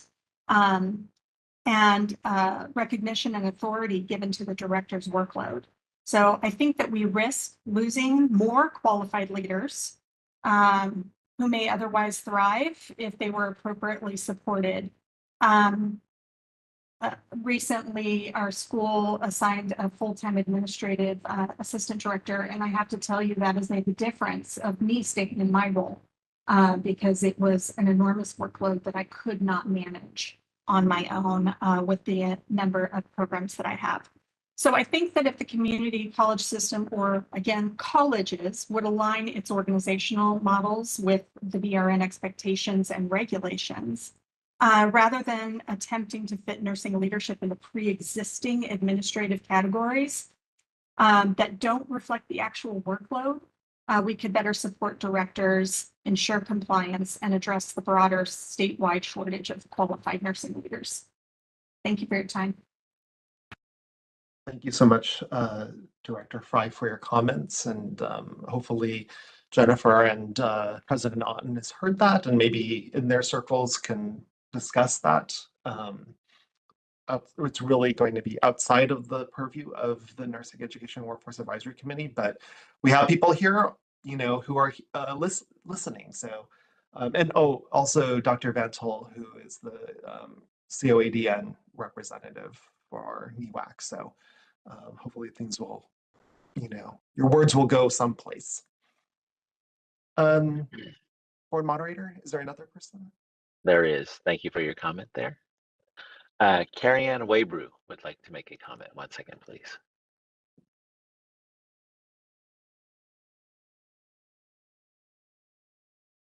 Oh, I lost her. Where'd she go? Oh, there she is.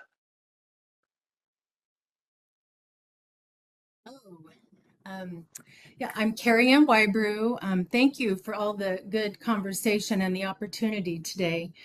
I have been a director. I've also been a regional dean of nursing and had the opportunity previously to work over 16 schools of nursing in 8 different states. So I do absolutely understand the difficulty in acquiring and retaining directors of nursing, but I guess I would encourage more mentorship partnerships with organizations. I heard some people talk about that because that transition from faculty to administrator is no joke. And it carries with it an enormous responsibility and accountability that if you mess up, you could be in front of a board of nursing. So it's one that we should take very seriously to make sure that directors and assistant directors have the kind of support that they need. Also, you had mentioned previously about being able to access consultant or someone to ask questions from the board. You know, I would say I have had a little bit of mixed. When I'm not in the role of a director, it is I would say a lot more difficult. I did a fellowship and I just had some clarifications a couple years ago and tried to reach out just to the supervising NEC, and I did not get anywhere with that. So anyway, and I wondered too, all of the states in the United States have different requirements for what it is to be a director, which kind of feeds into why it is the way that it is. We can't just pull people from other states and say, hey, you qualify. But I am curious what we understand about all the states and what we know is effective as a director as opposed to not. Maybe we do know, maybe we don't know. So thank you for the opportunity to share those comments. Thank you so much. Thank you for your comment. Jenny Gonzalez Hernandez would like to make a comment. 1 second, please.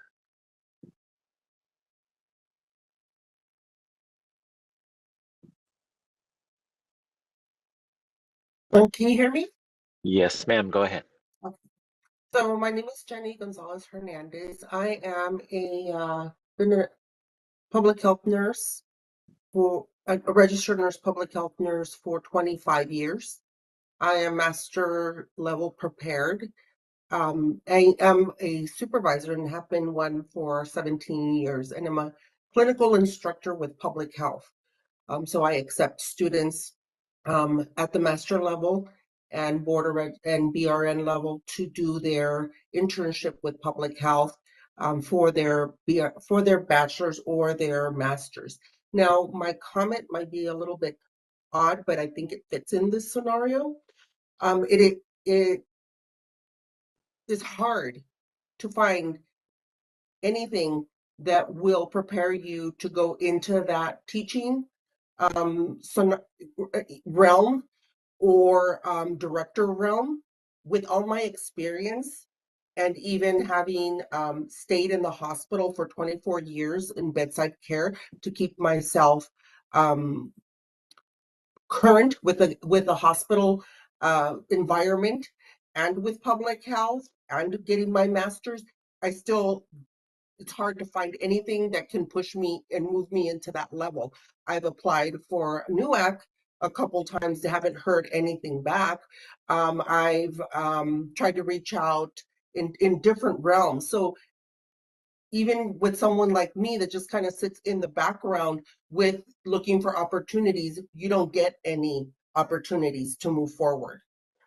So there needs to be either maybe something from the board offering opportunities in some type of a job postings that go out to the nursing community for those senior nurses like myself.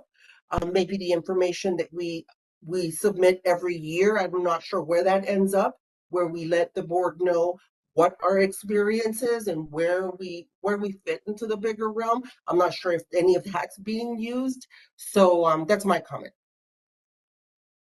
Thank you so much, Ms. Gonzalez Hernandez. That's a really intriguing thought.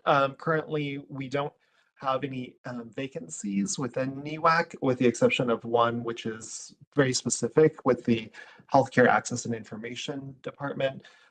So I really appreciate your interest in NEWAC. Please be on the lookout for any future opportunities. But you bring up an excellent question, which is how do we think about engaging our more senior nurses who want to give back? And, I think that might be outside of the scope of NEWAC, but there may be some opportunities for us to kind of think through that. And so I'm going to kind of Yeah, because as a master level nurse with my experience, I could easily move into one of these situations where we're complaining here that we don't have enough staff, but where is the opportunity for me to move into that? Yeah, that's a great question. So again, I'm going to think through that a little bit more, and we may be able to put it on a future agenda item, but very, very important. Thank you so much for bringing that forward. Thank you. Just to jump in really quick, Jenny, before you jump off completely. Because of the new law that went into effect January 1, you are able to reach out directly through your Breeze account and apply for instructor or assistant director roles with the BRN. If you are qualified, we can approve you directly based on you reaching out to us for that modifier to go on your license. So you do not need to be hired by a school. You do not need to be chosen as a candidate at a school or even have a prospective job offering at a school. You can go onto your Breeze account right now and apply for any of our instructor or assistant director, program director approvals if you meet those qualifications and get approved. And then that will be shown on your RN license lookup. What that really kind of benefited the schools is you have the approval prior to going into their hiring process. What had occurred previous to that law going into effect January 1 was you would apply, you would get all the way through to the hiring part, and then they would submit you to be approved by the BRN and potentially would not be approved. So one of the examples I used when we were kind of talking about this to the legislator's office is if you wanted to drive a truck, you would get your CDL license prior to applying for truck driving jobs. So it just made sense for us that if you qualified that you apply for that license, essentially, it's now added to your RN license before applying for a job. That way you have the requirements first. So go on to your Okay. account, sign in, apply for what you believe you're qualified for. If you are qualified, you will get an approval. If you are not qualified, you'll be let know what needs to be done. And then you will have that ability that if a position opens up and you're interested in, you could say, I have BRN approval for this. You update your resume to do that, and that will make it easier for you to get a job and easier for the program directors or the schools to hire you because you already have that BRN approval. And brand new since January. Yeah, I'm getting ready to renew, so that's excellent. Just next month, I think I renew. Yeah. This is And it's Reza. I just free want to of make a charge closing. at this point Well, as well. So just to ensure there's no confusion, what you can apply for that Lori just described on the BRN side is approval from the BRN to be program director or faculty or whatever. Those are not job postings specifically, and once approved by the BRN for one of those roles, it means you can then go out and apply to the schools. But we don't, as the BRN, we don't blast out No, I get it. I get it. Got it. No, Thank you. you're giving me a seal of approval so that I can apply. Yeah, yeah, I get it. And it's actually a good step. It's an excellent step. It's something that it's helpful. Great. Thanks. Thank you so much. I see Gina Finicol. How long is the review process? for the RN, the BRN applications, I the guess. clinical teaching assistant application is an auto approval. There is not a review process. You just have to be licensed as an RN. We know you're licensed, and you have to have 1 year experience that's done on an attestation. So that is an instant. If you fill it out today, you'll be approved today. We've tested it. It actually works. The assistant instructor, we're working towards getting that to be an auto approval. Again, it's based on your degree. If you applied to the BRN as a bachelor's prepared RN on license, we know that we have your degree already, and all you're doing is attesting to your 1 year experience, and so you could auto approve. If you applied as an entry-level master's, that would work as well. It would not work for those that applied for initial license with an assistant director, with an associate degree or a certification, because at that point you would have to submit transcripts to prove that you have that degree, right? You submit transcripts for licensure, we have that.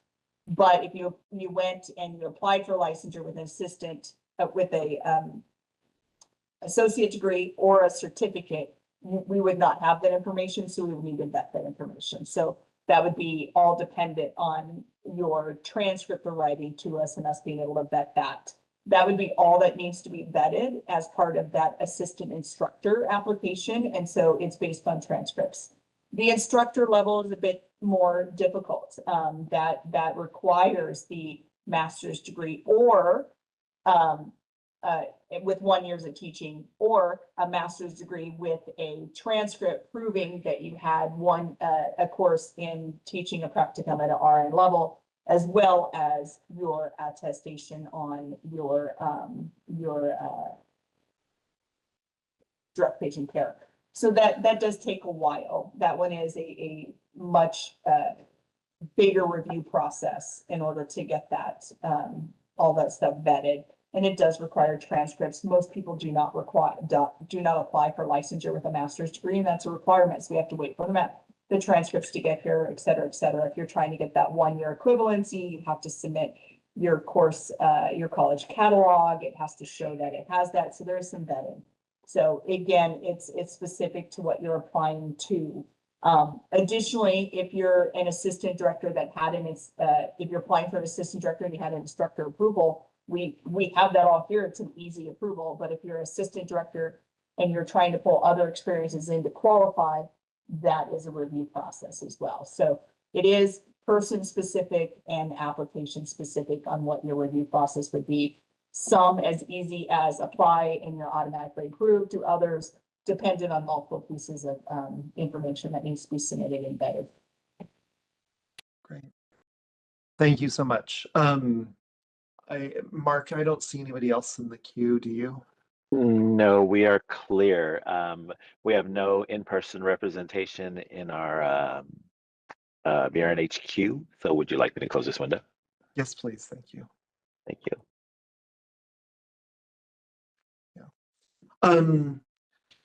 Before We're we move still on, on agenda item 4.0, board moderator. We have not moved to 5.0. There's a whole other CACN letter that is going to be brought up. Thank you. And then Garrett, I was going to ask if you can do a 5-minute bathroom break and getting some people kind of reaching out. And then that would put us right at 1 o'clock, and then we can go into the CACN letter. yes, I will like to do that, but I do actually want to summarize a bit of what I'm hearing. First of all, President Otten, thank you so much for joining us today. It's really thankful for your letter. There's a lot of opportunities, I think, for all of us. One of the things that we do have a faculty subcommittee of NEWAC. It's Doctors Tanya Altman and Vant Hull, who comprise the leaders of that subcommittee. I'm going to ask that this subcommittee consider this concept of, specifically for non-nationally accredited organizations, right? We already know that there's a process for the programs that are CCNE, ASIN, or NLN, nationally accredited process. And so the BRN is working very closely with those programs. But for those programs that are non-accredited, I really would like for you to think about what kind of possible regulatory changes to make regarding education and experience for just actually look at section 1420. Let me just double check. 1425, the faculty qualifications and changes of Title 16, to kind of hear what people were saying today, as well as the letter from President Otten, to think what can we do to actually make it easier and yet hold important standards for ensuring that we have qualified people sitting in these roles. And so you may want to consider reaching out to President Otten. I'm not telling you how to do your work in your faculty subcommittee, but something that I would like for you to consider as you continue to move forward. How does that sound, Tanya and Tammy? It sounds good. It sounds good to me. I'm sorry I'm off camera, but I had texted Lori that I was having difficulty. I'm not in my office, so. Okay. But it sounds fine. And Tanya and I are on it. We are on things. They've been working very closely with me, and I think I'm the one holding it up at this point. It's back in my email. I just came back from a medical leave, so I'll be able to review that and get that back out to you guys. They will be doing a survey. Okay, great. Again, President Otten, I want you to know that we take your letter very seriously. And I want to thank you for your time today. Do you have any last words that you would like to share before we go on break? I just really do appreciate the opportunity to share with you all, and look forward to a proactive solution, whether that is regulatory or statutory with the BRN as we work forward. And Tammy and Tanya, I look forward to connecting. Fantastic. All right, well, thank you all. We're going to take a 6-minute break. So we're going to come back at 1:05. I want to thank everybody, and we'll see you very shortly.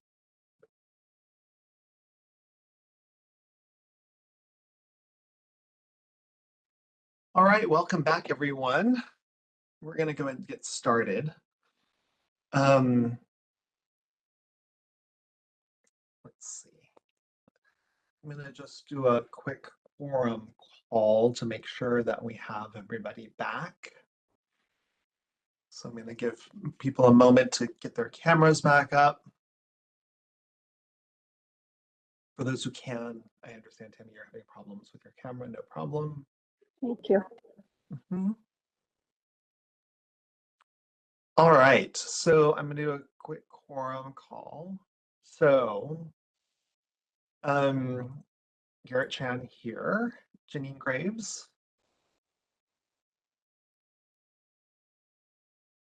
Janine, are you with us? We have 8 with Jennifer. Is that correct?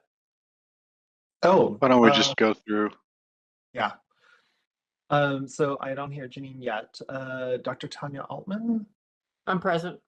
Thank you, Dr. Altman. Dr. Van Hol. Present. Thank you, Dr. Van Hol. Jennifer Shoma. Jennifer. Oh, I'm sorry. I'm sorry. Yes, here, present. Thank you. Dr. Wendy Hansborough. I don't think I see her anymore. She was here, but she fell off. Okay, thank you. Dr. Saji de Guzman. Present. Thank you, Dr. de Guzman. Alice Benjamin is not here. Dr. Hazel Torres is not here. Judy Cornell. Wait, Judy, did you come back? Oh, she was here too. She's. We knew that she had to jump off, but Yeah, she dropped off, but she came back.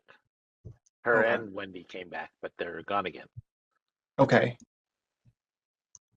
Kathy Hughes.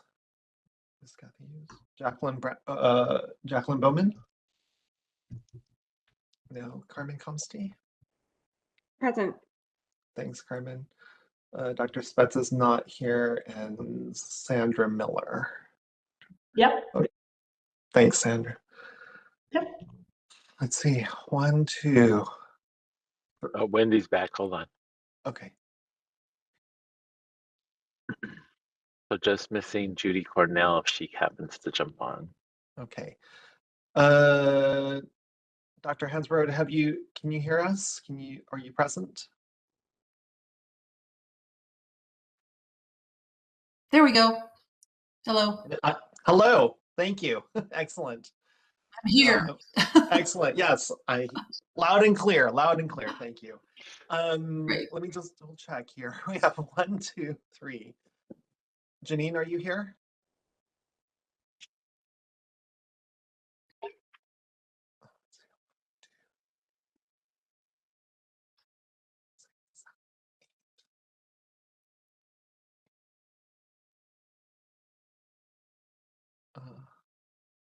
Janine? We can't hear you if you're talking.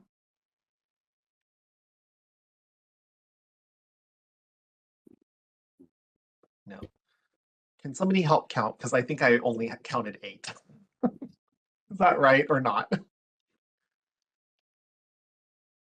Did you get a confirmation from Janine? No, not yet. So Carmen's 1, you're 2, Janine is 3, although unconfirmed. Saji is 4, Sandra's 5, Tammy's 6, Tanya's 7, Wendy's 8. And And then you Jennifer. got Jennifer, right? So we're at 9. No, If Jennifer. the people that are on the panelists are all here, we're at 9 and we have quorum. Yeah. Who are you waiting to hear from? Was it Janine? Janine. Yeah. Janine's the only one that we're waiting to. Yeah. The good thing is we could go ahead and continue the discussions. We just can't do a motion. And we're not really doing motions today, so you can continue on with number 5, even if we didn't have quorum. We just can't do board business without quorum. We would only be able to do information only. Great, excellent.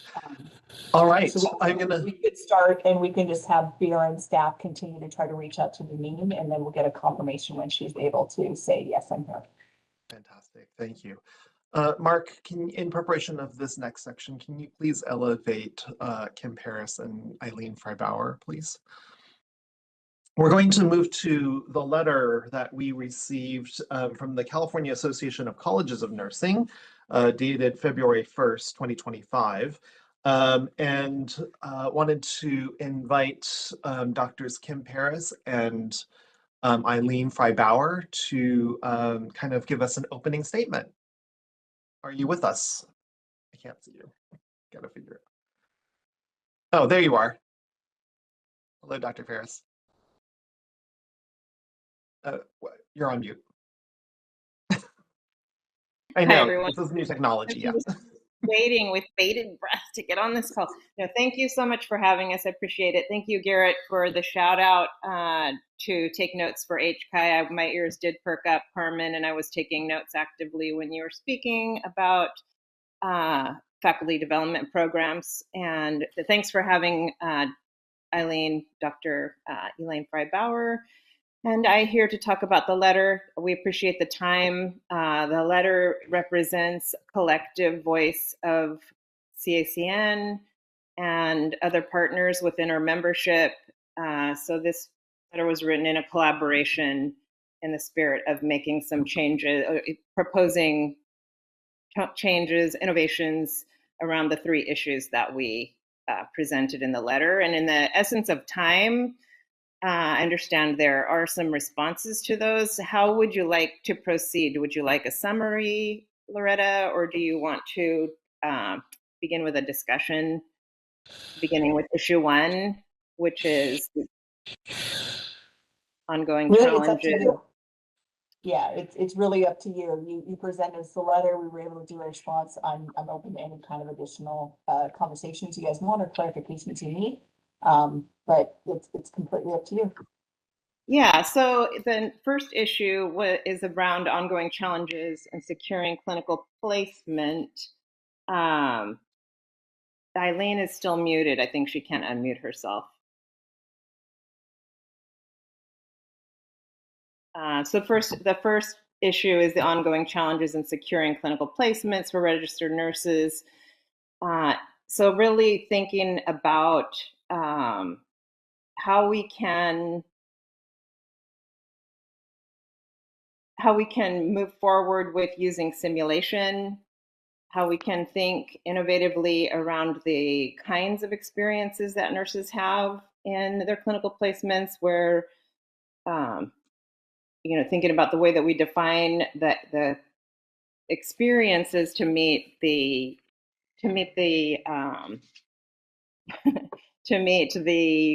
needs of the communities that we're serving. And So let me I'm just gonna, double check. yeah, sure. Mark, can you Okay, double check? there we go. Oh, I'm okay, great. finally on. I wasn't Thank on you. before. Oh, Thank you. and I'm sorry, Eileen, just really quickly, Janine, can you, are you here? You're here, I see you. Can you just say you're here for the record? Yes. Okay, thank you. Sorry about that, Dr. Paris. Like 5 hours. No Please go problem. ahead. Apologize. I also want to say I'm the immediate past president of CACN. For those of you that don't know that, Eileen Frey-Bauer is our policy chair of our committee, and we have several members of CACN on the call today. I understand. So, Eileen, do you want to take over? Sorry, Take it over. can I Take it pause you? away. I do apologize for interrupting. This is Reza, board counsel. Again, sorry for the interruption. I'm hung up on the quorum issue, and I'm being told that if we're not at quorum, we ought to pause the meeting and try to get that sorted out, and not to proceed without. We have a quorum. We have a quorum. Janine just came on, and that's why he verified That's our night. that Okay. we have the person and we're at quorum. Good.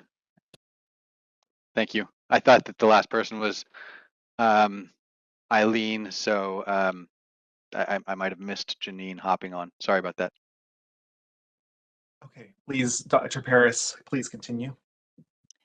So I'm going to go ahead and turn it over to Eileen. I've given you a little summary of the challenges in securing clinical placements, and I know Eileen has some things that she would like to say.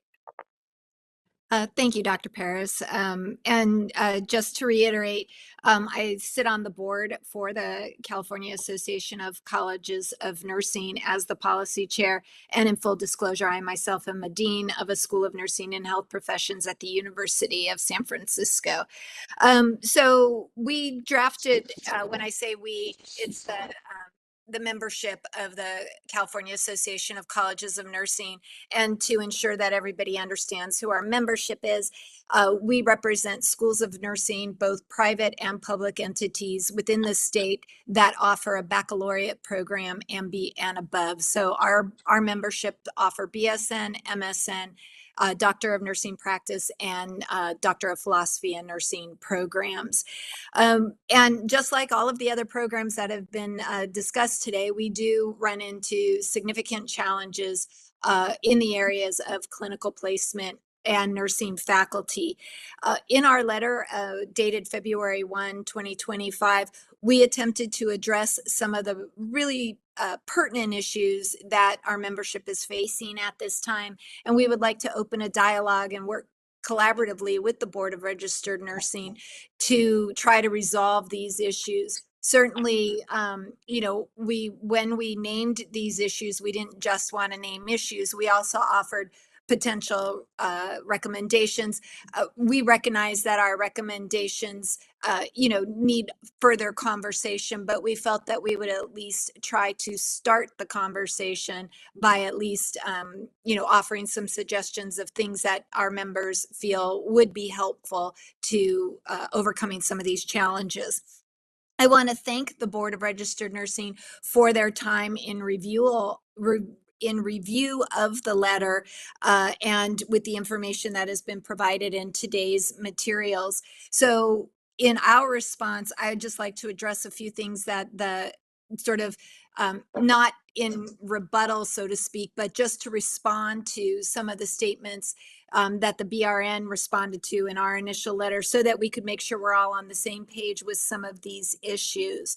So one of the first things that we addressed was the ongoing challenge of securing clinical placements for both registered nurses and advanced practice nursing. So we're not just looking at our pre-licensure students, we're also looking at our advanced practice nurse practitioner students, which we also know we need in California. And there were two areas that we have identified that are problematic in this space. One of the areas has to do with securing clinical placements and what is considered an appropriate clinical placement, in particular for the pre-licensure student.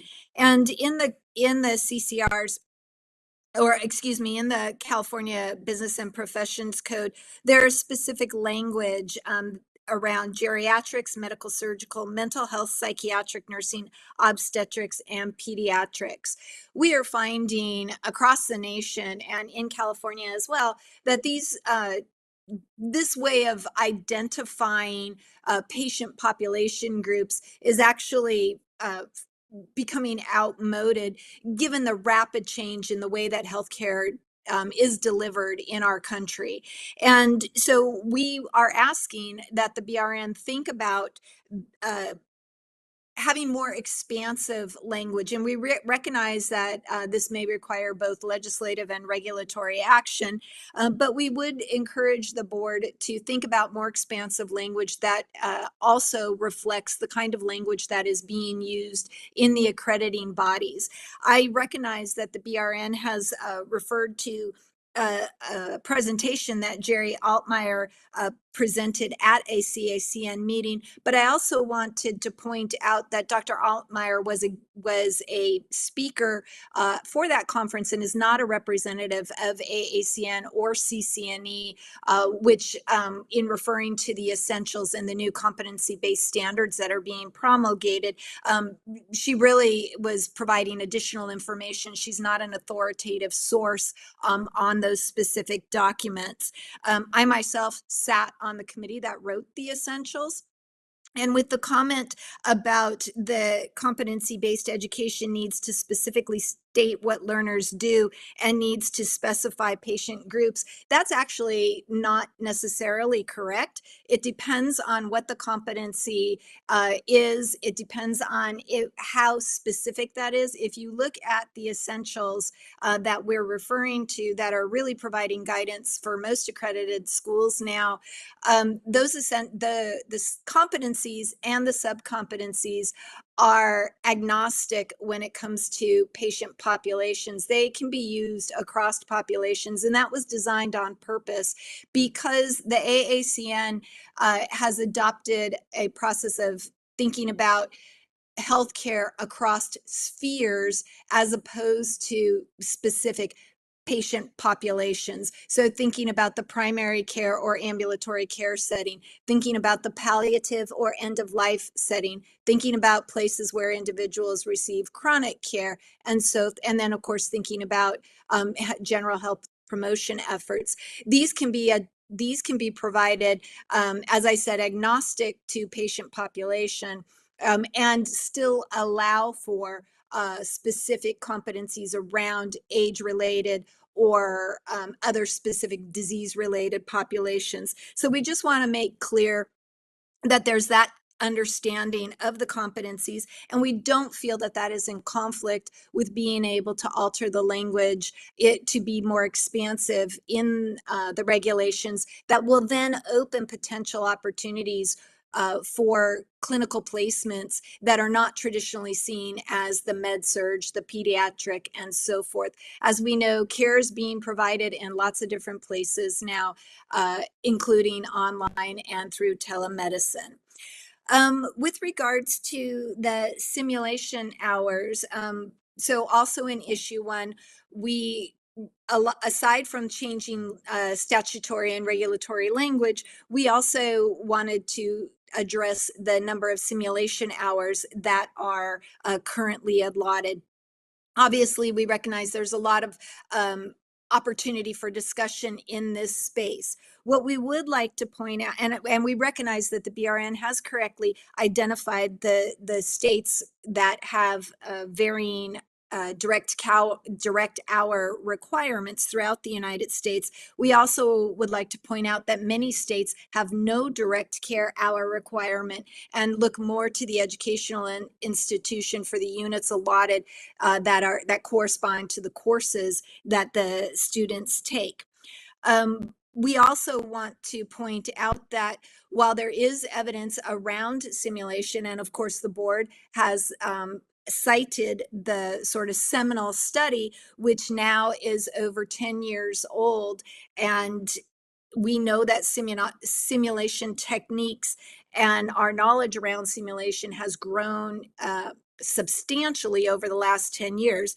We appreciate that the board acknowledged that, but we also recognize that we don't have similar evidence around the number of direct care hours required. We now have a very nice body of evidence around what simulation can provide, but we do not have a corresponding body of evidence around the direct care hour requirement or what would be considered sufficient or minimum. And we see this actually demonstrated by the fact that there is substantial variation across the United States, and the fact that some schools and some states do not even have a articulated limit or requirement, I should say, for direct care hours. So we would like to have a conversation to allow for more simulation in California. I think it's important to note that theoretically, a nursing student could go through an entire nursing program in California and never take care of a patient experiencing a heart attack. They could never take care of somebody who is delivering a birth, delivering a baby. Theoretically, their clinical placement opportunities might never provide them with that opportunity to be in the time and space to learn about that type of patient in a direct care setting. Yet with simulation, we have the opportunity to create learning that is controlled, that allows us to ensure that students are exposed to very specific patient care scenarios so that every single student coming out of a program does in fact have an experiential opportunity to care for patients with both common disease and illness, along with other types of things that might be a more rare occurrence. We recognize that the board has just said 500 hours, and then anything that we do above that and beyond that with simulation is up to each individual school. We appreciate that. However, we also recognize that there may be and could be some room in here to incorporate simulation in a much more specific manner that allows us a little bit more flexibility, particularly in spaces where clinical placements are impacted or we're having difficulty finding faculty to staff that clinical placement. Moving on to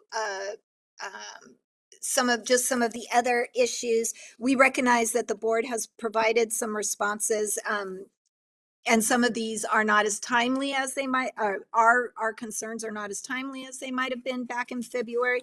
And in the essence of time, I just simply want to move on to a couple of the other issues.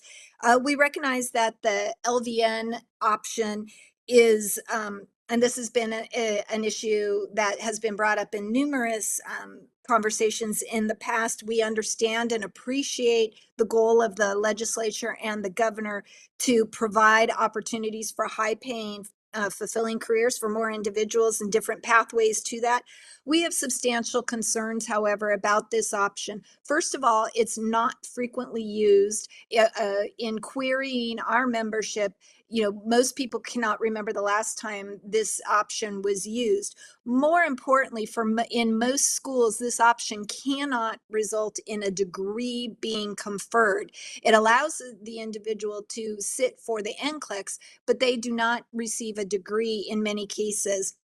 We're deeply concerned about this from an ethical standpoint and a transparency standpoint to the various students, particularly in light of many hospitals now, including the UC system, requiring a minimum degree in nursing along with their RN in order to hold a position in the institution. So we are concerned about protecting the public in this in terms of future students. Secondly, there is an administrative burden on schools to maintain this pathway through administrative paperwork each year and so forth.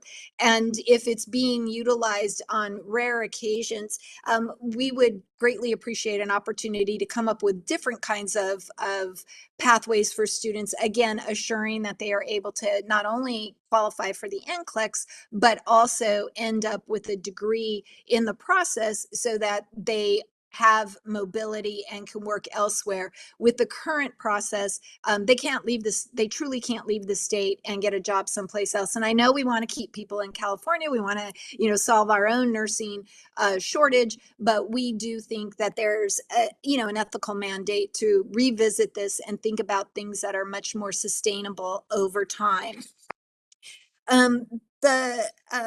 The last thing I want to address is the EDP P18 form. And I know the board has received a lot of, for lack of a better word, complaints about this over the years. This is an onerous form. It's an onerous form for both the schools of nursing, and it's an onerous form for the healthcare agencies. We know that the board has moved to an online process. However, that online process has not been without a challenge at this point in time. I hear it from my staff regularly. And so, of course, we understand new processes take time to work out all of the kinks, but still, we want you to consider the burden that this form places on us and how when we are not able to have cooperation from healthcare agencies in the completion of this form or in the accurate completion of this form, how that then burdens the school. We have heard from members that has interfered with their preparation for their BRN approval visits and so forth.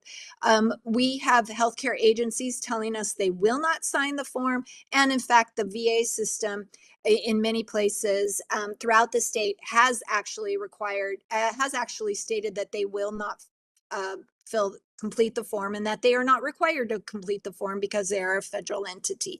So we would definitely like to partner with the board on coming up with a system that is so much less administratively burdensome to schools of nursing, and more importantly, captures data in a more accurate and ongoing fashion. The EDP P18 is a moment in time kind of snapshot.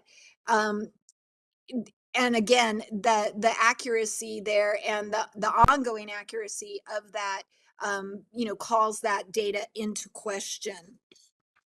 And then lastly, just like to address the issue about the approval process. I know that, we've talked a lot today about the approval process of assistant and program directors. However, many of the schools have real concerns about the process that is utilized for the approval of programs within the state. And I want to be clear that this is not a protectionist response. This is a response to ensure that there is adequate clinical placement availability, and that the process when new programs are coming into the state or when other programs are expanding their capacity, that there is transparency in it. We understand and appreciate the feasibility study, and we engage as much as possible with individuals, with entities that are submitting feasibility studies to open new programs. However, that process has flaws in it. And I will just give you a story. So to prepare for the feasibility study, the onus is on the applying school to contact the schools that they will share clinical placement sites with, to ask those entities if they have any concerns. And then, to try to engage with them in conversation. On multiple times, our members have stated, yes, I want to engage with you in conversation, or they respond via email, but that information is not shared with the BRN later, or there is no follow-up from that entity. That then shifts the onus to the existing programs to say, hey, wait a minute, we have some real concerns. And we don't believe that that's a proper shifting of responsibility. We feel that the responsibility should remain on the program that is applying to, be held accountable to produce evidence of either meeting with us or that we've responded to them, demonstrating our concerns. We have real concerns that that is not happening. We have anecdotal evidence that that is not happening. And that upsets and disrupts what we know to be clinical availability, and it impacts our currently enrolled students, and it impacts any student that might potentially enroll in that new program. So we really would like a deep dive look into the programs. We also would suggest that instead of continuing to approve new programs, that it would be much more efficient to approve programs that already exist in the state, to allow them to increase their capacity. That would shorten the time to opening the number of slots within the state. It would also, forego, obviously we still have to have those expansion conversations, but these schools already have relationships with the clinical agencies. And so we foresee a much more responsive process that would allow for the education and ultimate graduation and licensing of more nurses in the state in a quicker period of time. And so I know with the interest of time, I'm just going to stop there, but these are some of the responses that we wanted to make in regard to the BRN's responses to our letter. And we really do want to invite a conversation, and we would like to work hand in hand with the BRN to help support nursing education in the state, so that we are able to graduate competent nurses who can serve the great citizens of California and people of California. Thank you so much, Drs. Paris and Frey-Bowers. There's a lot that is in your letter, which is great. I do know that both of you have a time sensitivity in terms of how much time you can spend on this call today. So I guess what I'd like to do is invite EO Melby to share, because they have a hard stop. One person has a hard stop at 1:50 and the other one has a hard stop at 2. So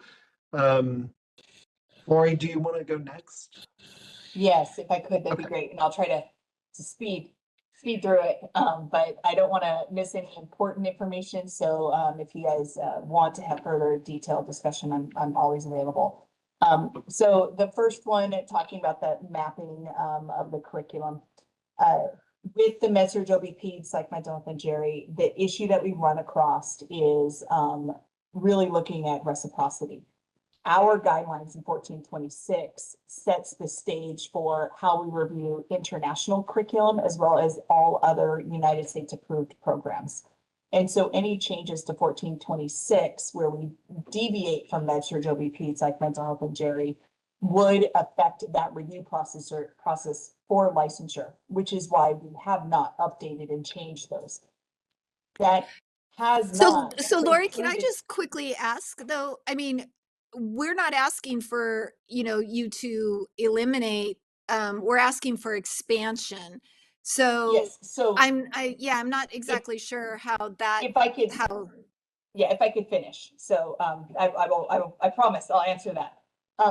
So with that does not preclude you guys going to competency-based or concept-based curriculum at all.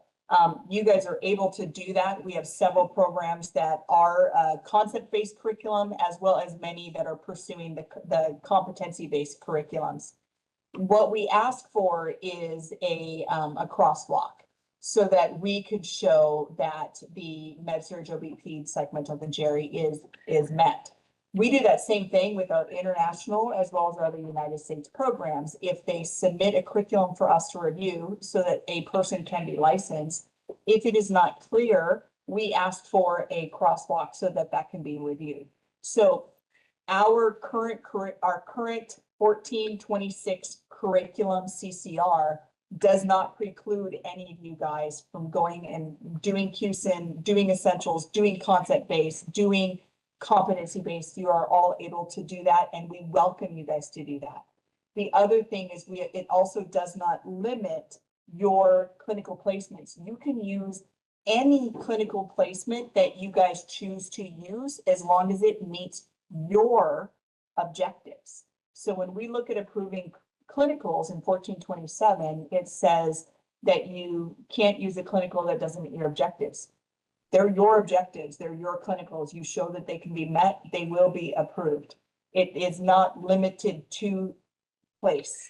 So it can be outpatient, it could be inpatient, it could be community-based, it can be telehealth. We were, when COVID broke out, we were the first state in the nation to say that telehealth is a modality for delivering direct patient care.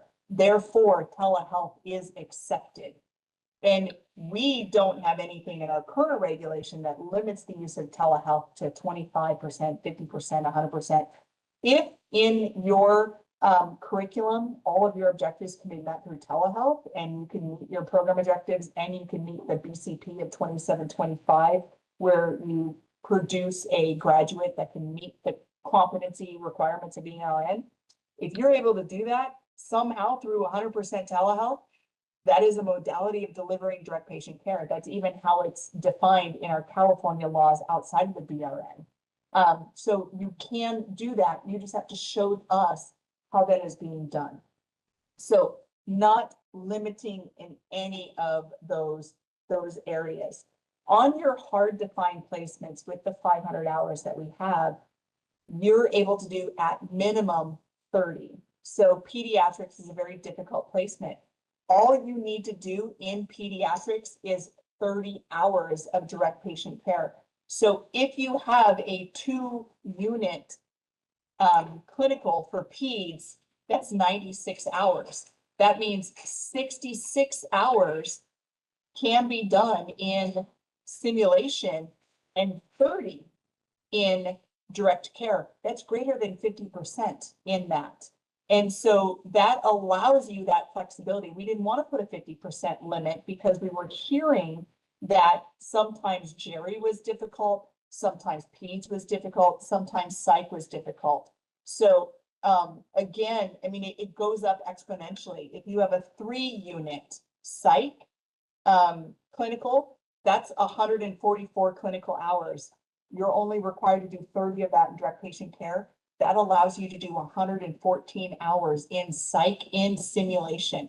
114 hours of a 144 requirement is 79% sim for psych. Your flexibility is there. That is why we went that direction. So it is not limited to 50%. We do not want to limit you guys to 50%, because if you have to be creative in your difficult to find placements, psych, OB, pediatrics, those are the most common. You have that ability because you only have to have 30 hours in direct patient care of the 500. So the remaining hours of those 500 can be shifted to med-surg, which is typically easy. Med-surg does encompass your communities. It does encompass your urgent cares and your ERs and your doctor's offices. And I mean, it's hospice and palliative and everything, all of that is in there. So you just have to show us how you want to use that. So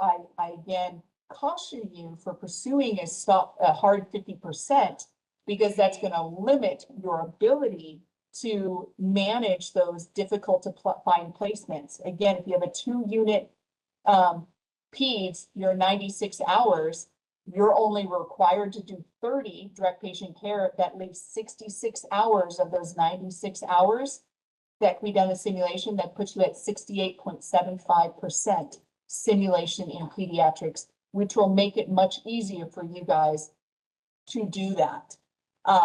I don't recommend you ever only doing a single 1 unit, because that's where it would throw it off. But if you did a 1-unit peds, that is 48. 30 of those need to be done in simulation, which in direct patient care, which allows for only 18 hours. And so you're only able to do 37.5% simulation if you do a 1-unit clinical. But I think that goes down to what our board has always said is if you're doing a minimal amount of experience, like a 1-unit, it really is imperative to do hands-on care. That direct patient clinic care cannot be recreated in a simulation. The simulation is fantastic. It is good. There's a lot of evidence behind that.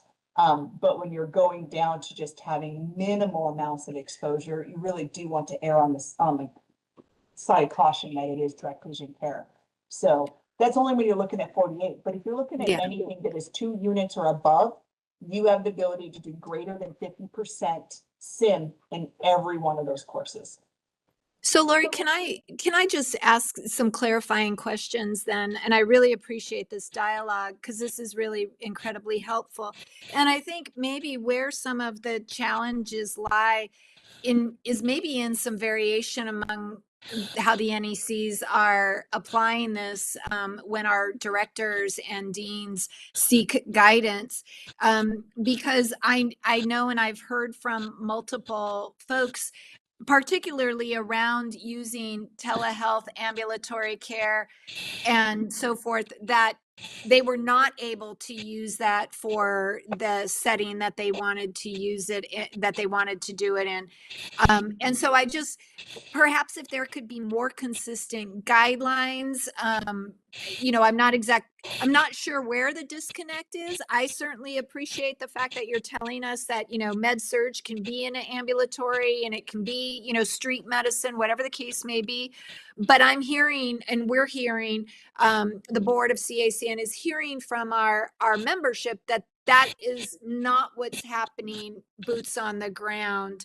And so, that's where a lot of the concern comes up, particularly as some schools do explore competency-based or in fact concept-based, where they don't even have a PEDS course. They have a course that's health promo, and that's where they get their PEDS in. So if there could be I don't know, FAQs or case studies or scenarios that might help everybody understand this better. That may do a lot to resolving this issue to allow schools to maximize the possibilities that exist under this. Absolutely. I'd be willing to explore that. If you have specific things that we can look into, I would like to use those and have discussions with our NECs to find out if they were denied and if so, why. And we could put that out onto our board.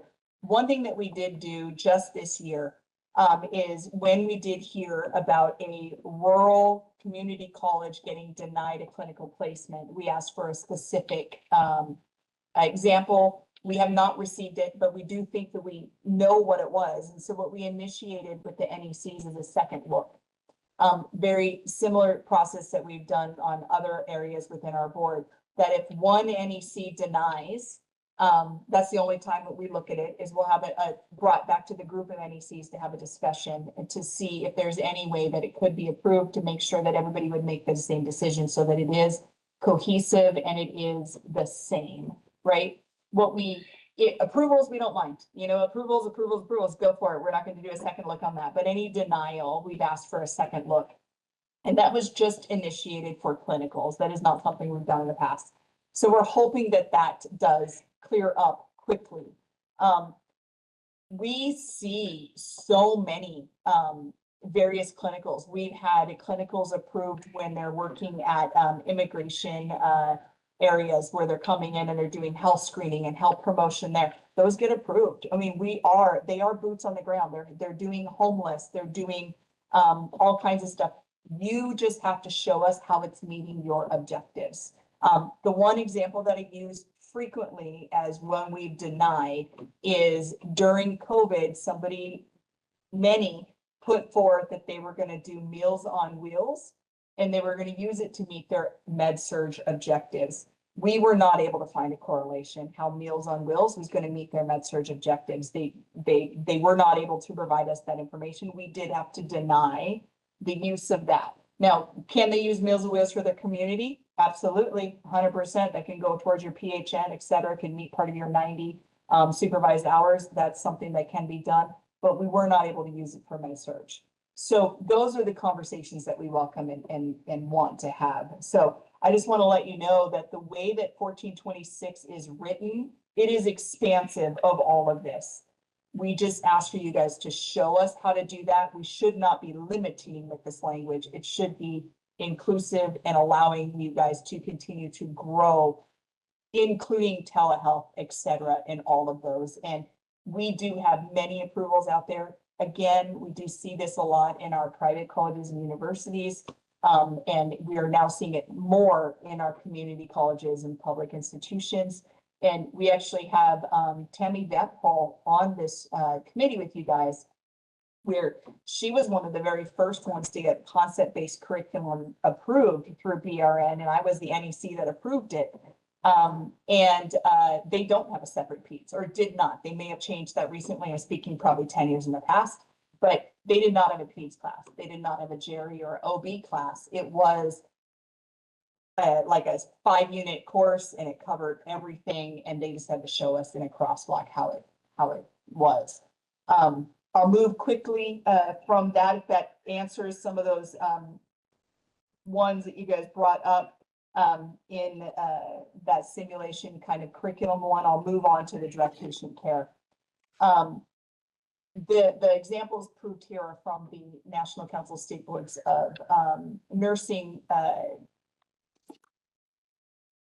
survey they send out annually. You're correct. The ones that are listed are the ones that do approve this. Many of the boards of nursing do not have a set minimum requirement in law, so they can't say that that's a requirement. We can say that there's nobody that set a clinical hour of less than 250. We can also show that, yes, on that Smiley simulation study, no program has done less than 600 hours. And then they did bring up the minority backgrounds and older male students where they weren't even able to complete with a 50%. And so they did want more look into that. And I do agree with you, that's at least a 10-year-old study. There is current literature out there that does talk about setting SIM standards, et cetera. But NCSBN did tack on to that study just last year and released that when talking about how to utilize simulation. And they reconfirmed this information as well as adding additional information on really having those robust clinical guidelines. Maybe it not being as effective when done in a virtual manner or through computerized programs. So they did extend that information and have not discounted any of their previous studies. And so we do still heavily rely on that simulation. And really, that was a joint venture trying to get that flexibility of that 500 hours and move towards it. One of the other things that I don't know that was brought up was the concurrency requirement of theory with clinicals. I understand that that's kind of been an issue in nursing academia, but I know that as a nation, we're moving towards STEM and getting a STEM recognition for nursing. And in order to have that STEM recognition for nursing, it does require us to continue to have that theory, clinical, hands-on experience in conjunction. So I want to caution having that removed if as a nation we're moving forward to having STEM recognized, nursing recognized as a STEM profession and STEM process. The approval process, I think that's pretty straightforward, except for when we're looking at enrollment increases. So I do want to maintain that I bring full transparency. There's some red text that was updated. I was out when the meeting materials were posted, so I did have them updated yesterday when I returned. And so the red text was added back in there, not back, but added in there to make it very clear on what that coordinating effort is. And I know that that has been an issue. There are multiple ways that people are interpreting that. In our EDP IO1, which is for new programs as well as programs that on existing campuses, there is a form that is referenced in reg in 1421. This statement on there for coordinating the process with clinical placements such as consortium and regional planning and sharing that back with the nursing education consultants and ultimately to the board is a requirement. We need that collegiality and we need everybody working together to do that. What has happened previously is programs tend to work directly with the facilities. We've also heard that facilities have been paid for, right? So it's a direct conflict. And we have no jurisdiction over our facilities. We are not able to make them agree or not agree. We're not able to make them take students at a particular school or at a particular degree. We don't have any jurisdiction over that. So that is very difficult. We only have jurisdiction over our academic partners. And so with our academic partners, we ask you guys to please show how you are working together. You do not, and this has been brought up to me several times, is this school won't approve us for an enrollment growth. It's not an approval. We're not asking for an approval at all. We're asking for the program that says if I'm going to work at hospital A and do that for clinicals, if there are 3 schools that are already utilizing that, how does yours impact that? We need to know that. We need to present that to the board so the board can take that into consideration. That is only done secondary to ensuring that it's not an at-risk program first. You want good outcomes of a program before you expand it. So that's kind of the initial, and this is the secondary one. We were also asked in statute that we need to identify enrollment patterns, that we need to look at collaborative and coordinating efforts and share those out. And we need to do that on an annual basis. So we do have to gather that information. We gather it through many modalities, including the clinical approvals, the curriculum, the substantive changes for enrollment increases in new campuses, and we also do it on survey. So that information, it's a new requirement. It was just updated in BCP, I believe, 2 years ago. We have not yet been able to post that to our web, other than what's already shown out there on our annual school survey. You mentioned about working with HCI to get great data. I'm with you. I would love to turn all of our data over to HCI and have HCI do that. That would be fantastic. If HCI is listening or any legislator out there listening, please help us. We did have a bill in 24. It was SB 1042, and it was championed by the author Roth. And I believe they were 90% there. It was an amazing bill, and it did have that data collection being done by HCI. And it was part of their every 6-month report that the facilities do already turn in. To me, it was a win-win for everybody.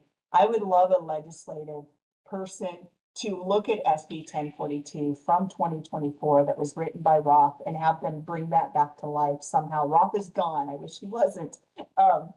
It would have been fantastic to see that move.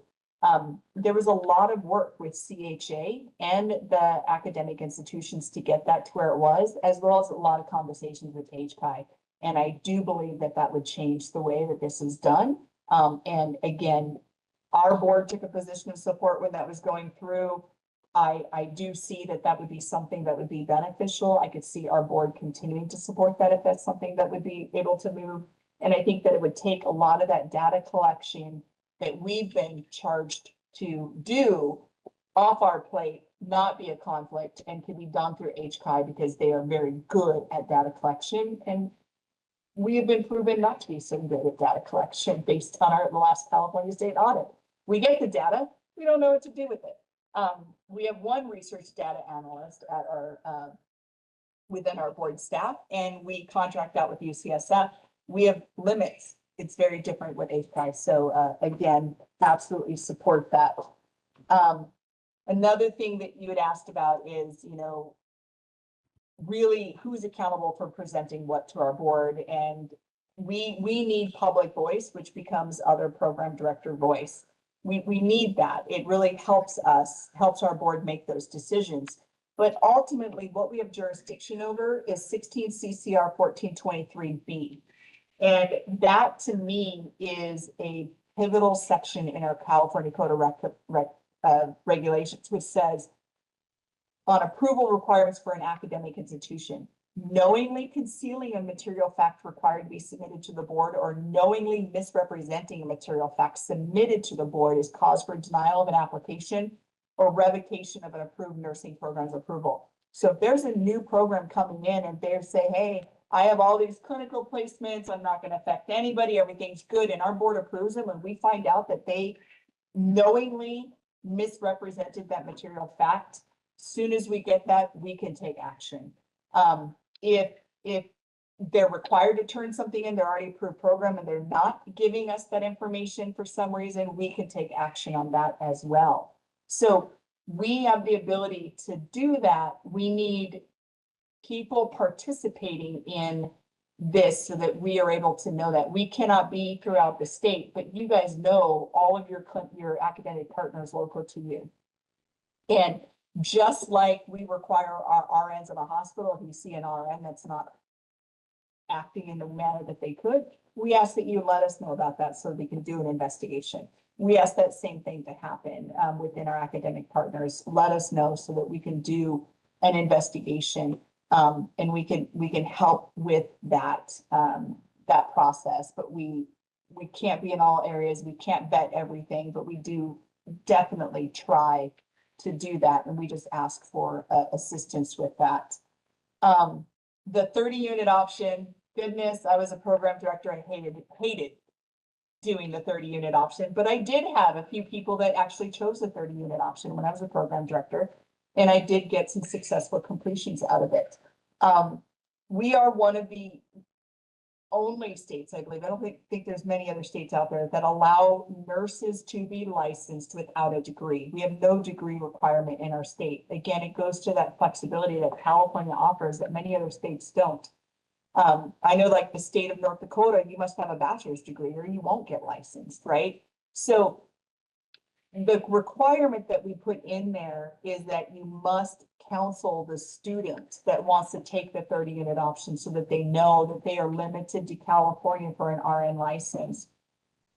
We could also state that if anybody's going to an associate degree program, that we need to let them know that they will never be licensed in North Dakota because they don't have a bachelor's degree.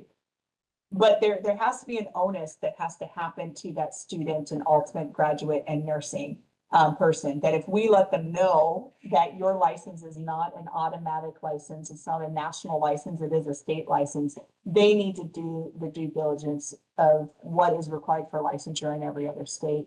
At this point, unless we go to a national license, which I know that's being floated around at a federal level as well, then that's something completely different.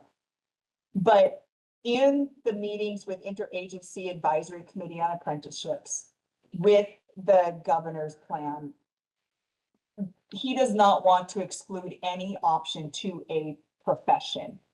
So with this being a statutory requirement and not a BRN regulatory requirement,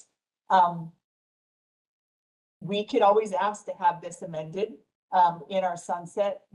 I don't know that it's going to get a lot of traction because it is in opposition of what the governor is asking, is for all pathways to be supported so that we can have people, the non-traditional student, the student that doesn't want to get a degree, to be able to access nursing and serve in that role. I definitely understand the employment barriers. Again, that's all part of the counseling that we do have in law that says it must occur. And then your EDP 18, we're a month and a half in the implementation of that online data bank. I do know that there has been some hiccups. We do have some tickets in, which is the process that we use to fix and update. Until you roll it out on a widespread scale, you don't get all of those kind of inputs. So we do hope that this does speed it up, that this does make it easier. If HCI is able to utilize this data to help implement some of their recent legislation, that'd be great. That way we're not having a double report. That would be fantastic if we're able to get legislation in the future to allow for a different data collection that goes for HCI. That'd be great. I still see BRN approving clinicals based on clinical objectives. I don't think that that would change. But I think a lot of that kind of onerous data collection part of that we've been mandated to do through statutory requirements can be changed and moved towards HCI. But when we had the California State Auditor come through, they made recommendations to the legislator on that data collection, and legislators took it through, got bills passed, and it's now a statute that we have to do. It's not an option for us until that changes legislatively. So putting that out there, and then to address one of the final issues in that section that you brought up was some healthcare institutions refusing to sign the EDP 18. There was an error in that EDP 18, which legally they brought that to our attention. With the online option now, that has been removed. The signature was what was in direct kind of opposition from the healthcare agencies, where it said by signing, you say you will not cause displacement. That's not a requirement for the BRN, and unfortunately that was a form that we were using as a helpful form, and it did have that kind of language in there that not everybody wanted to sign, and understandably so.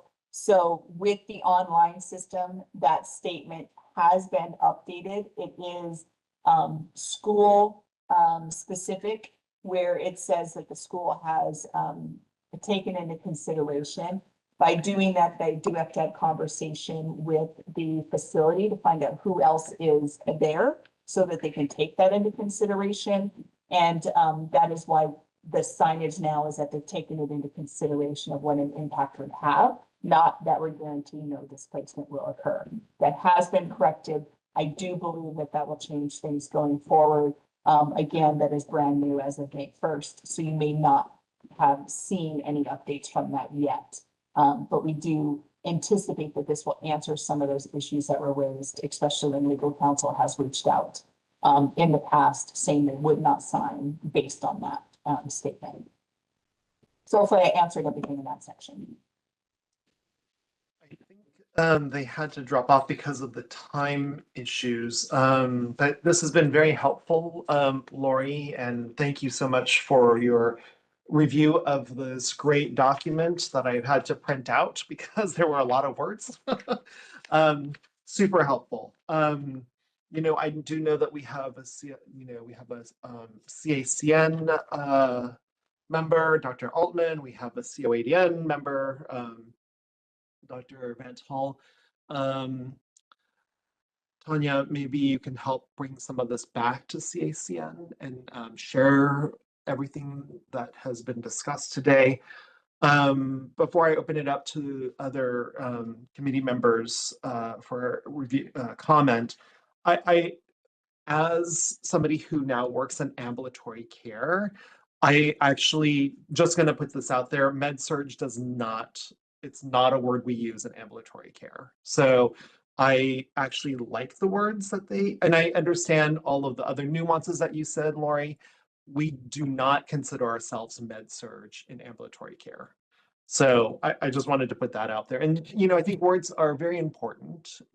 Obstetrics means that you are you're gravid, as opposed to things that are, around that particular event should it happen. And I think that's also very important concepts around nursing. So I'm going to open it up to Dr. Hansborough. Thank you, Garrett. So I just want to say thank you, Lori, for that long document. Read through it. It was helpful to put some of the things in the proper perspective. I just wanted to full disclosure, I'm the president-elect for CACN. So I will also take this back to them as well. And this is such a complicated issue that Eileen raised as far as clinical placements. And it's not only just figuring out, the EDP 18 and doing all that stuff, but it really is the challenge right now in nursing that we walk on eggshells with our clinical partners. We have to be very careful that our students are on their absolute best behavior so that there's nothing that happens that could jeopardize a clinical placement. And we've all had students that do things, kind of stupid things that then we have to go back and really apologize for and make sure that we follow up with all of our students. And students frequently are told by nurses that they don't want a precept anymore, that they're tired of having students. They don't want to have students. And it's costly to organizations to have students. Their nurses, particularly if they're precepting, it's a time commitment from them. So I just want to encourage the board to realize that this is complicated and we do need to be imaginative and think of different ways to do this. All of our students don't want to go into med-surg anymore, and their careers may not even require them to go into med-surg anymore. So when we think about concepts and talk about competency education, I think we're really leaning more toward that. And Lori, I did want to say, I know the 30 hours is there as a minimum, and I appreciate that. But when I would be curious when we all did our actual plans, how many of us left that at 30? Because if you do 30 for peds, 30 for OB, 30 for gero, those 30s, you end up with a lot for med-surg. And it is nearly impossible to get that many med-surg. So you end up having to kick up the numbers for your other areas. I'm just saying from a practical standpoint of doing it, that 30 sounds great in theory. I'm curious as to how many of us are actually have that as our plan in, on whatever it is, EDP 6 or 5, whatever number that one is. I never remember which one that is. Yeah. Can I also say, Lori, can I just say, just Lori, can real I just say quick. one thing really Yeah. quickly to just piggyback on that? Because I'd love for your thoughts on this too, is that the cost to the student is if the orientation and onboarding is extensive. I mean, it's like they spend hours in trying to do their HealthStream modules or whatever. And it's like, it's very costly to the health system as well, because we have more people rotating through, which costs us money to actually pull them through the system. So if you could also comment on that, I'd love your thoughts.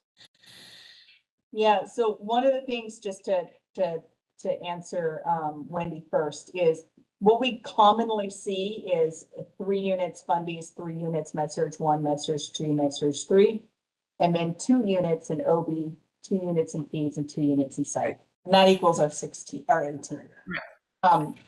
What we do see is when you have 3 units for your med-surg, beginning, intermittent, advanced, and your fundies, that's 144 times 4. So they have 576 hours required in those areas. And so of that, when you do 30 in the 3 areas, it takes 90 of the 500 hours out. And so what you end up with in the 4 areas, right, is 576. You take the 90 out, you take the 76 that was over 500 out,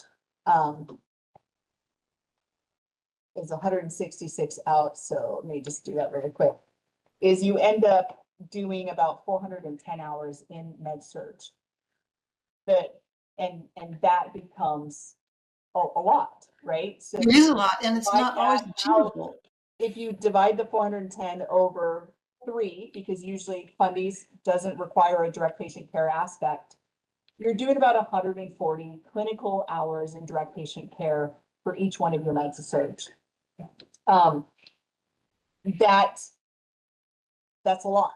It is. It's not easy to do 30 in peds, 30 in OB, 30 in psych, and then take everything else to be done in med-surg and Jerry. It's not easy to do that. But depending on each one of the schools, some say, I have no problem doing peds. And so they'll keep their peds at higher than 30.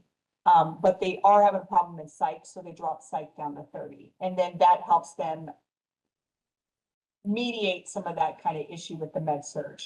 Again, it comes down to the region, it comes down to that school, and it allows for that greatest flexibility to do that. We can't dictate what that is. And I can't even give a report out that says every school in this region does this, because again, it depends on their resources only. And so we do ensure that each one meets 500. And we've had a lot of really good feedback on the implementation of 500 from a lot of the schools that were struggling before, that are utilizing it to the full extent, going down to 30 hours, having greater than 50% SIM in your psych, in your OB, in your peds, in those areas that are difficult to do. And then dropping to maybe 50% or under in the med-surg because they have ample placements. And so it has been implemented really well in some schools. And I think it would be a benefit maybe at the fall COAD and CSN conference, maybe have some exemplars, have people speak to that so that it can be shared. Or if that's too soon coming up, because October is around the corner, let's put that on the agenda for next year or something like that to have these kind of conversations, but it's there. I think it would be helpful to do that, to do those kind of practical conversations at those meetings. So, I did want to, before we get too far, I wanted to come back to what Garrett just said. Yeah. And it's not just students, but it is the load on students to do orientation is absolutely ridiculous. I don't know what else to call it. I don't understand why pace or race is different in every organization. I mean, I understand, having them sign compliance, but the duplication and what it costs students to pay for these compliance programs, which now, they charge the students for those, We have one site now, one that requires every student to get a TB test done before they go there. Even if they were there last year, they have to do it again. Yeah. And I guess I do appreciate, Lori, that the board is trying to do things in a more data-driven way. I would like to just kind of go on record as saying, I would like to see more data-driven information. I know that we can talk about putting in more simulation. And let me tell you, we do simulation up the yin yang, and I'm sitting here today writing my accreditation documents to have our simulation center accredited by SSH.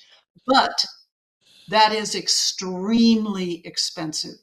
And to do simulation correctly is a big load. And most of us are, especially those of us who work in the Cal State system, our budgets are being cut. And I am viciously protecting my simulation staff so that we can run high quality simulations to make sure that we are done in the proper way and that students are getting the information that they need and the value in the simulation. But I don't know that everybody has that ability. They don't. And that was one of the things with NEWAC, Garrett's team put out recommendations and standards. And that was one of the reasons when we went to the board to have that discussion, the board said we can continue to look at regulations, but they haven't approved any specific regulations on simulation yet.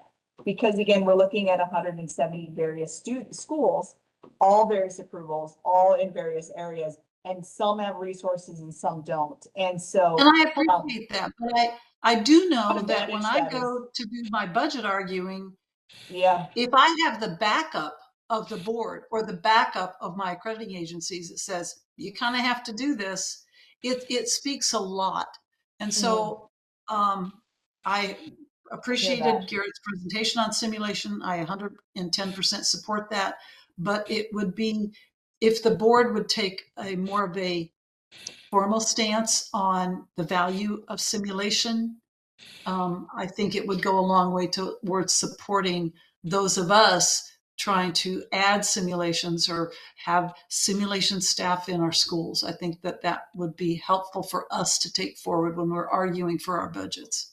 I hear you on that. Our board is not aligned with that to date. It doesn't mean they won't in the future. One of the things that we can we run them through simulations? I'd be glad to have them come down. Right, wouldn't that be great? Any simulation they like. I truly believe that each one of our board members see the benefit of sim. I truly believe that. I know that they've always hung their hat on direct patient care is pivotal and that's the golden standard. And I think our board will always say that as well. But when you update regulations, when you update statutes, it has the effect of how it affects worldwide. So if we say that all sim in California must be accredited. We did not say that. No, we didn't. No, I know. We did not say that. No, I said if. So I was using an extreme example, Garrett. I completely understand where you're coming from. To be clear. Yes. If we were to say everybody has to be accredited or something like that, then when we get somebody that wants to come in from Turkey, I then have to have our international licensing staff reach out and ensure that their simulation has that same standard or an equivalent in order to allow a licensure. That is what our law says. We have to have similar preparation for people to get licensed here. So anytime we change the pre-licensure requirements to be licensed, it has a worldwide effect. And that is why our board has not pursued specifics yet on simulation.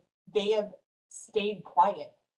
There are times in nursing where we will not, as a government agency, set out specific standards, and we let the nursing organizations manage that. So CNA, SEIU, UNAP, go ahead and manage some of those, because if we came out as a governmental agency and said this must happen, then that makes it kind of a global California statement, And it can't be implemented across every healthcare system, which is right. why. And I'm not suggesting that the board do that. I'm just saying that if the board would absolutely, and I don't know how you formally do this, recognize that simulation has value in the hours that we provide in our education, it would be helpful. And Garrett, I didn't mean to bring up that topic. I know that's an important one for you, but I support it. Yeah, I think we're going to move on. I think we've got off the topic here a little bit, so. We're off Well, topic. I think one of the things, just to end with really quick, is NEWAC did bring to the board recommended standards. Those recommended standards that was put forth as a requirement for the last sunset was accepted by our board. So we can say that our board accepted those recommended standards. What we haven't done is put those recommended standards in regulation yet.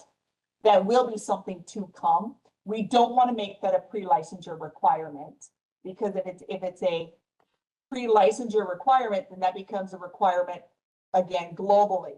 So similar, we have to find out where that fits within regulation, and that can fit someplace. We just don't know where it is yet, where we can put down that says, if you plan to utilize simulation, it's not a requirement, but these are the recommendations. And that's what we did with our preceptor. We do not have a preceptor requirement for graduation, right? We don't have a preceptor requirement for license. You do not have to have a preceptorship for your students. Okay, so we Lori, have preceptor, I'm sorry. hang on, Garrett, really quick. No, we have really quick. Just let me okay. We have a preceptor guidance, but you're not required to follow it. So I think what we can do is move forward with giving simulation guidance to say that's not a requirement for a program, so that if you do have that, it's there. So I think there is a way that we can manage this. I don't think we're there yet. Any other members? I do want to be sensitive to the time. We've lost our authors of the letter, and I appreciate Wendy being present, and also Tanya to take information back. Anything else before I open it up for public comment? Okay, board moderator, BRN moderator, can you open the for public comment, please? We will be opening for public comment now. Please refer to the screen share for members of the public to see how they should type in their request for comment.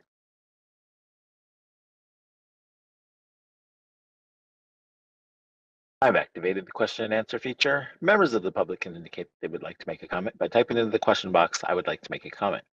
Please remember you have 2 minutes to make your comments. I would like to give a reminder as your time approaches. I do not want to interrupt you nor cause you to lose your train of thought. I will mute your microphone and inform you that your time has expired, and we'll move on to the next member of the public. I'll pause for a moment for members of the public to type in, "I would like to make a comment."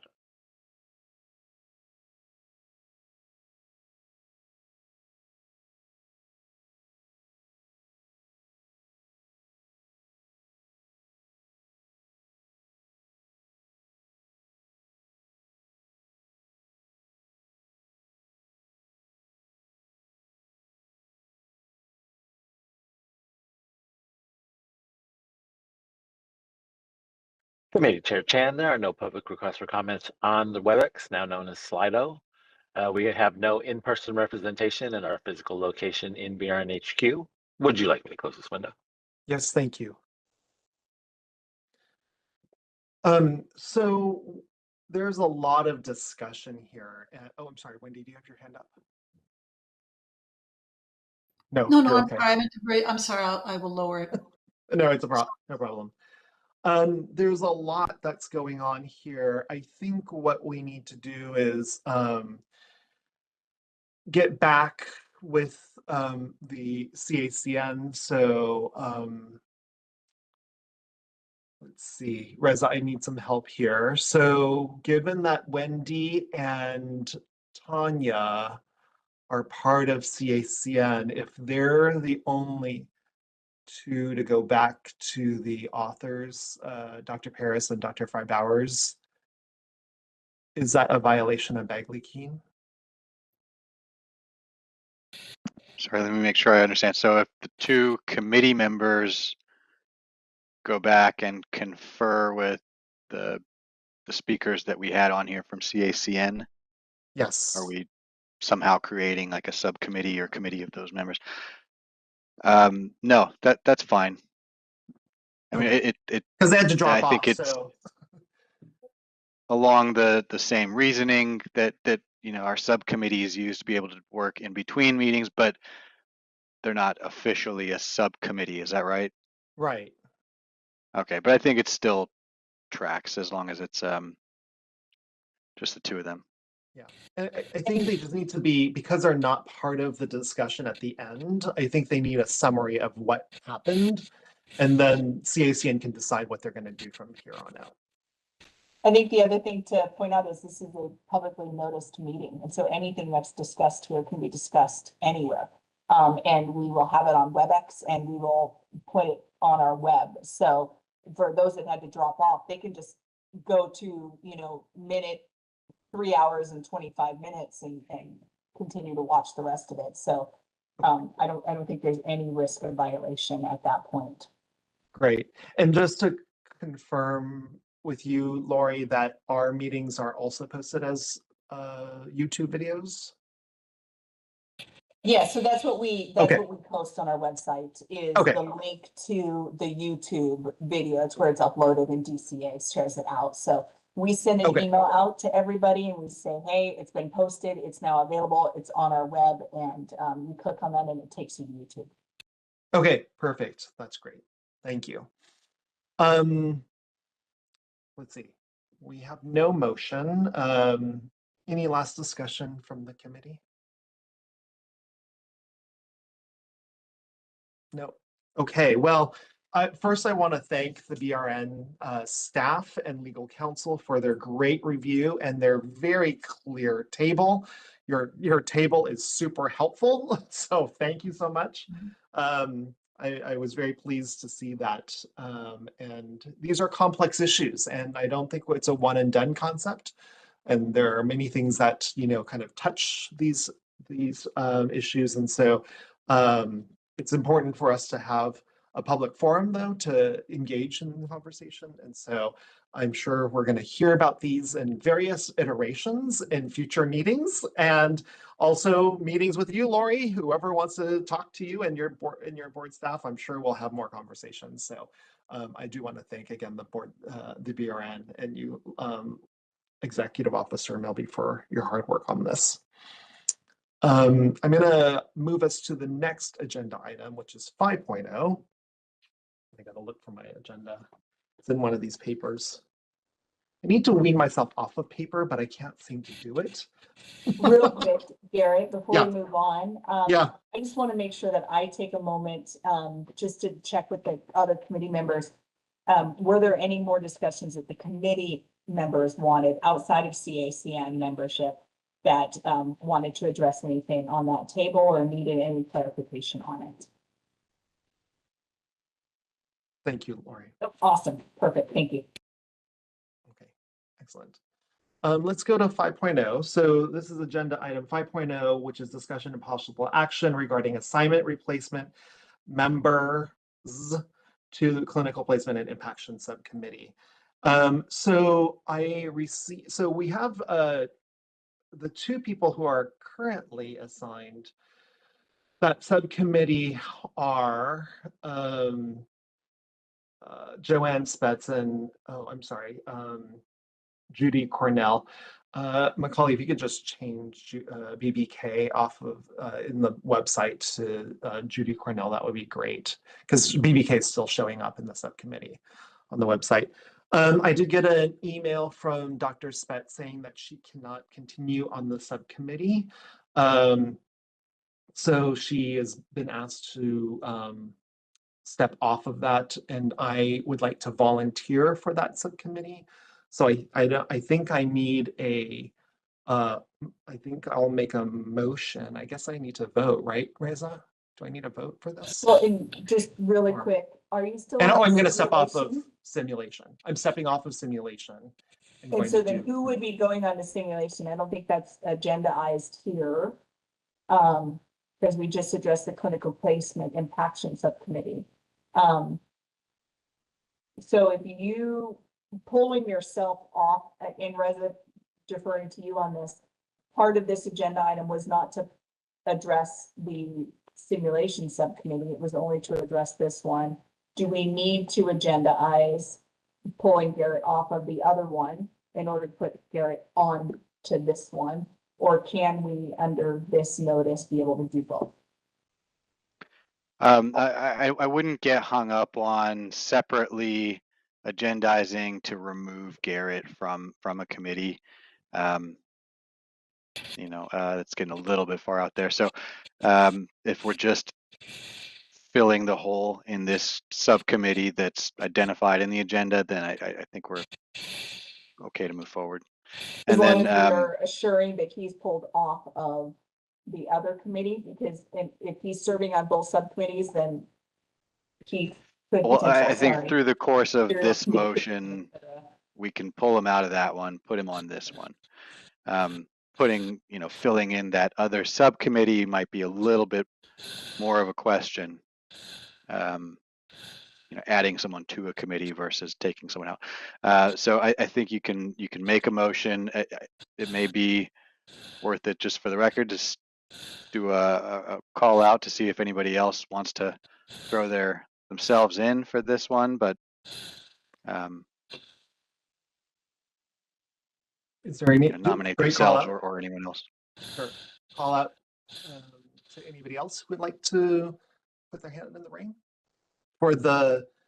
Sorry, put my paper away. For the clinical placement and impaction subcommittee.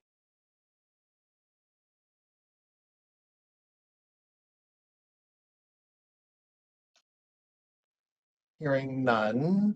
So I'm going to make a motion to, do I have to say for Joanne to come off and me to come on the clinical placement impaction subcommittee and come off of simulation? Can I make it all in one motion? Let's just do it all in one. Yeah. Do it all. Okay. Pull Garrett out of his prior one, pull Joanne out of clinical placement and impaction, and nominate Garrett for clinical placement and impaction. Okay, great. I'll need a second. I can second that. Tanya Altman. Thank you, Tanya. Okay, I'm gonna run. I'm sorry. Any discussion? I can open it. Do I have to open it up to the public? I can open it to the public. Yeah. So board moderator, can you open it up to the public comment? We will be opening for public comment now. Please refer to the screen share for members of the public to see how they should type in the request for comment. I've activated the question and answer feature. Members of the public can indicate they would like to make a comment by typing into the question box, "I would like to make a comment." Please remember you will have 2 minutes to make your comments. I will not give a reminder as your time approaches. I do not want to interrupt you nor cause you to lose your train of thought. I will mute your microphone and inform you that your time has expired, and we'll move on to the next member of the public. I'll pause for a moment for members of the public to type in, "I would like to make a comment."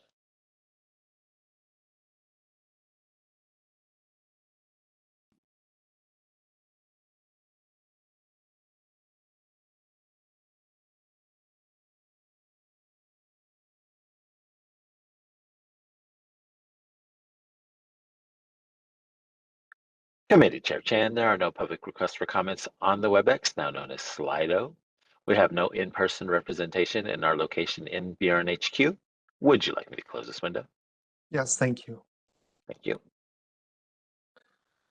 Okay, so I'm going to go straight to the vote.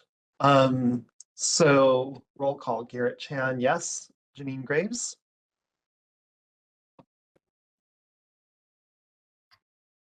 Janine, are you still with us? Let me take a look.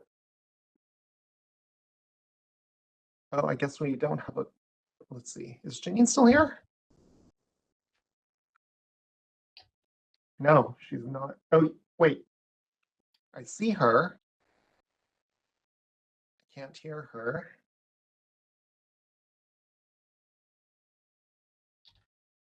Okay, I'm going to skip Janine. Tanya Altman. Yes. Thank you, Dr. Altman. Dr. Van Hall.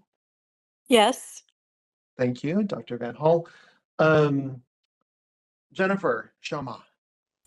Yes. Thank you, Jennifer. Wendy Hansborough.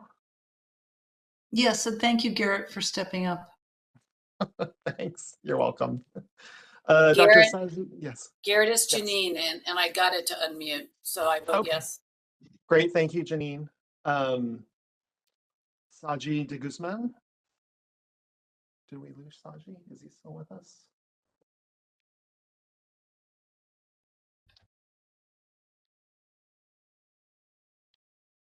Okay, I don't see him. Maybe I'm missing him. I'm going to skip him. Alice Benjamin is not here. Dr. Torres is not here. Judy Cornell, did she come back? I really dislike WebEx. Sorry, it's hard for me to navigate. Kathy Hughes, is she here? I don't think so.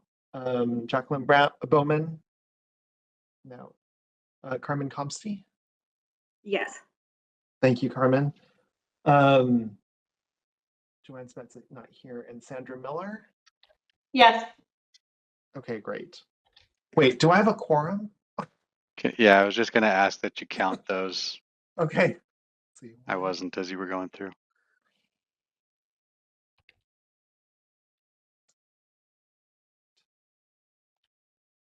Oh, goodness. I think we only have 8 people. So, okay, well. Who did we lose? Is there someone we can get back? Yeah, he was here. Did we? We lost Saji. We lost Yeah, Saji Cornell. was here through the entire discussion. Maybe Yeah. can we reach out and have him come back on? Maybe there was a technical issue, got booted and needs to come in. So that happened to me where the controls stopped working. So that's why I texted Garrett on the phone. Okay. Yeah, I'd suggest if we could, see if we can get him back before on. giving up on the motion, see if we could get him. Worst case, if we don't have quorum, then there's no motion. Yeah. And that'd be an unfortunate Board outcome. staff has let me know that they are reaching out to Saji right now to see if they can get him back on. So he's asking patience.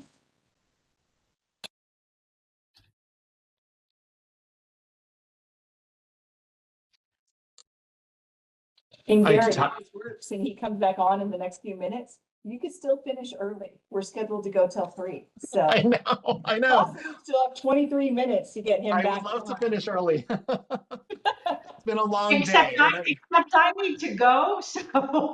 We have your vote. We have your vote recorded. Can I go if you have my vote? We do have your vote recorded. You can go. Can we keep everyone so we just got, I mean, if it's going to be. If we can, that would be great, yes. So does Reza outweigh Lori? Reza always outweighs me. 100%. He's the legal voice. I defer to him quite often. Well, I don't speak up all that often unless I need to. Yeah. Lori's got a very, very good handle on things, and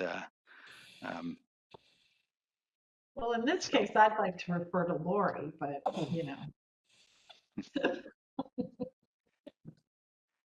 I'm the one that has to get hung up on the super technicalities. And yeah, Reza is the expert on Bagley King. And, I'm the I daughter and T crosser when it comes to that. Yeah, and so he vaguely keen in order for this vote to count, we do need quorum. Yours was recorded. It is here. You have been present. There could be something we can argue, but if there's any way possible, we do ask for your commitment till 3 o'clock. That is 21 minutes away. We are desperately working to get Saji on, and hopefully we're able to quickly. Macaulay's amazing. She's on it. She's working on it. She's been able to kind of manage us through this. So if you can give us a few minutes, that would be great. If we want to, we could take a break. And if that would help, Sandra, where you could take a break and then come back to be counted, that might be an option if people do need a moment while we're trying to get Saji. I'll just wait. Hopefully somebody will resurface. I'm hoping. I keep looking at the attendees to see as soon as he pops back in. Worst case scenario, Garrett, is this goes on the next NELAC agenda. And we move this forward if we can't get him back on. So I know that And I know that she's furiously trying to get a hold of Saji. I wonder if we should also try to get a hold of Judy Cornell, because she was here and then she popped off, but then and she came back and I guess she popped off again. We can, I'm sure they can try to reach out, and I know that Macaulay and Matt and everybody's listening, they can try to reach out to Judy. Was Julie present for the discussion of this, or would we have to bring her back up to speed? I know that Saji was here. I don't know, and I don't remember, because I saw her pop off. I saw her start, I saw her popped off, and I saw her pop back on. What I'd suggest is when we get somebody, hopefully, back on to meet our quorum, that we just check with them to explain that we don't know, they might have been listening this whole time. So we'll just remind them what this agenda item is and what the motion on the table is, and if they need clarification, we'll give it to them. If not, they can record their vote, and then we can wind it down, I think. Okay, I did hear that Judy had conflicts, which is why she had to drop off, but they are reaching out to her as well. And they have reached out to Saji, but just haven't heard back. I don't know if anybody has contact information with him that can send him a text or something that we don't have. I would welcome your attempt to reach out. If you can just sign in, state whether or not he feels comfortable or has been aware of the conversation and vote and jump off, we can probably get that wrapped up in about 5 minutes. I have his cell phone and he has notifications silenced, so yeah. Because he was participating in this committee, and I love that. Yeah. You know what? I'm okay moving it to the next meeting. So. Okay. Yeah, let's go ahead and move it to the next meeting. You know, I almost reordered it to the first thing. next time I'm reordering it to the first thing. We learn. Yes, we live and we learn. Okay. All right, so that is the end of our agenda items. I want to thank again the NEWAC committee members for all of your hard work and, you know, reading all the documents. It's been incredibly important to have these robust conversations. Again, I wanted to thank the board staff, Executive Officer Lori Melby and Reza Macaulay, who is just amazing behind the scenes. Again, not violating Bagley Keene, but just amazing in general. And I want to wish you all a great summer. We'll see you at our next meeting, which will be, I should look at this really quickly because I'm, just to remind everybody, our next meeting is September 10th. So see you in a couple months, and be safe and enjoy the rest of your summer. All right. Take care, everyone. Good job. Thank you. Thanks. Thank you, everyone.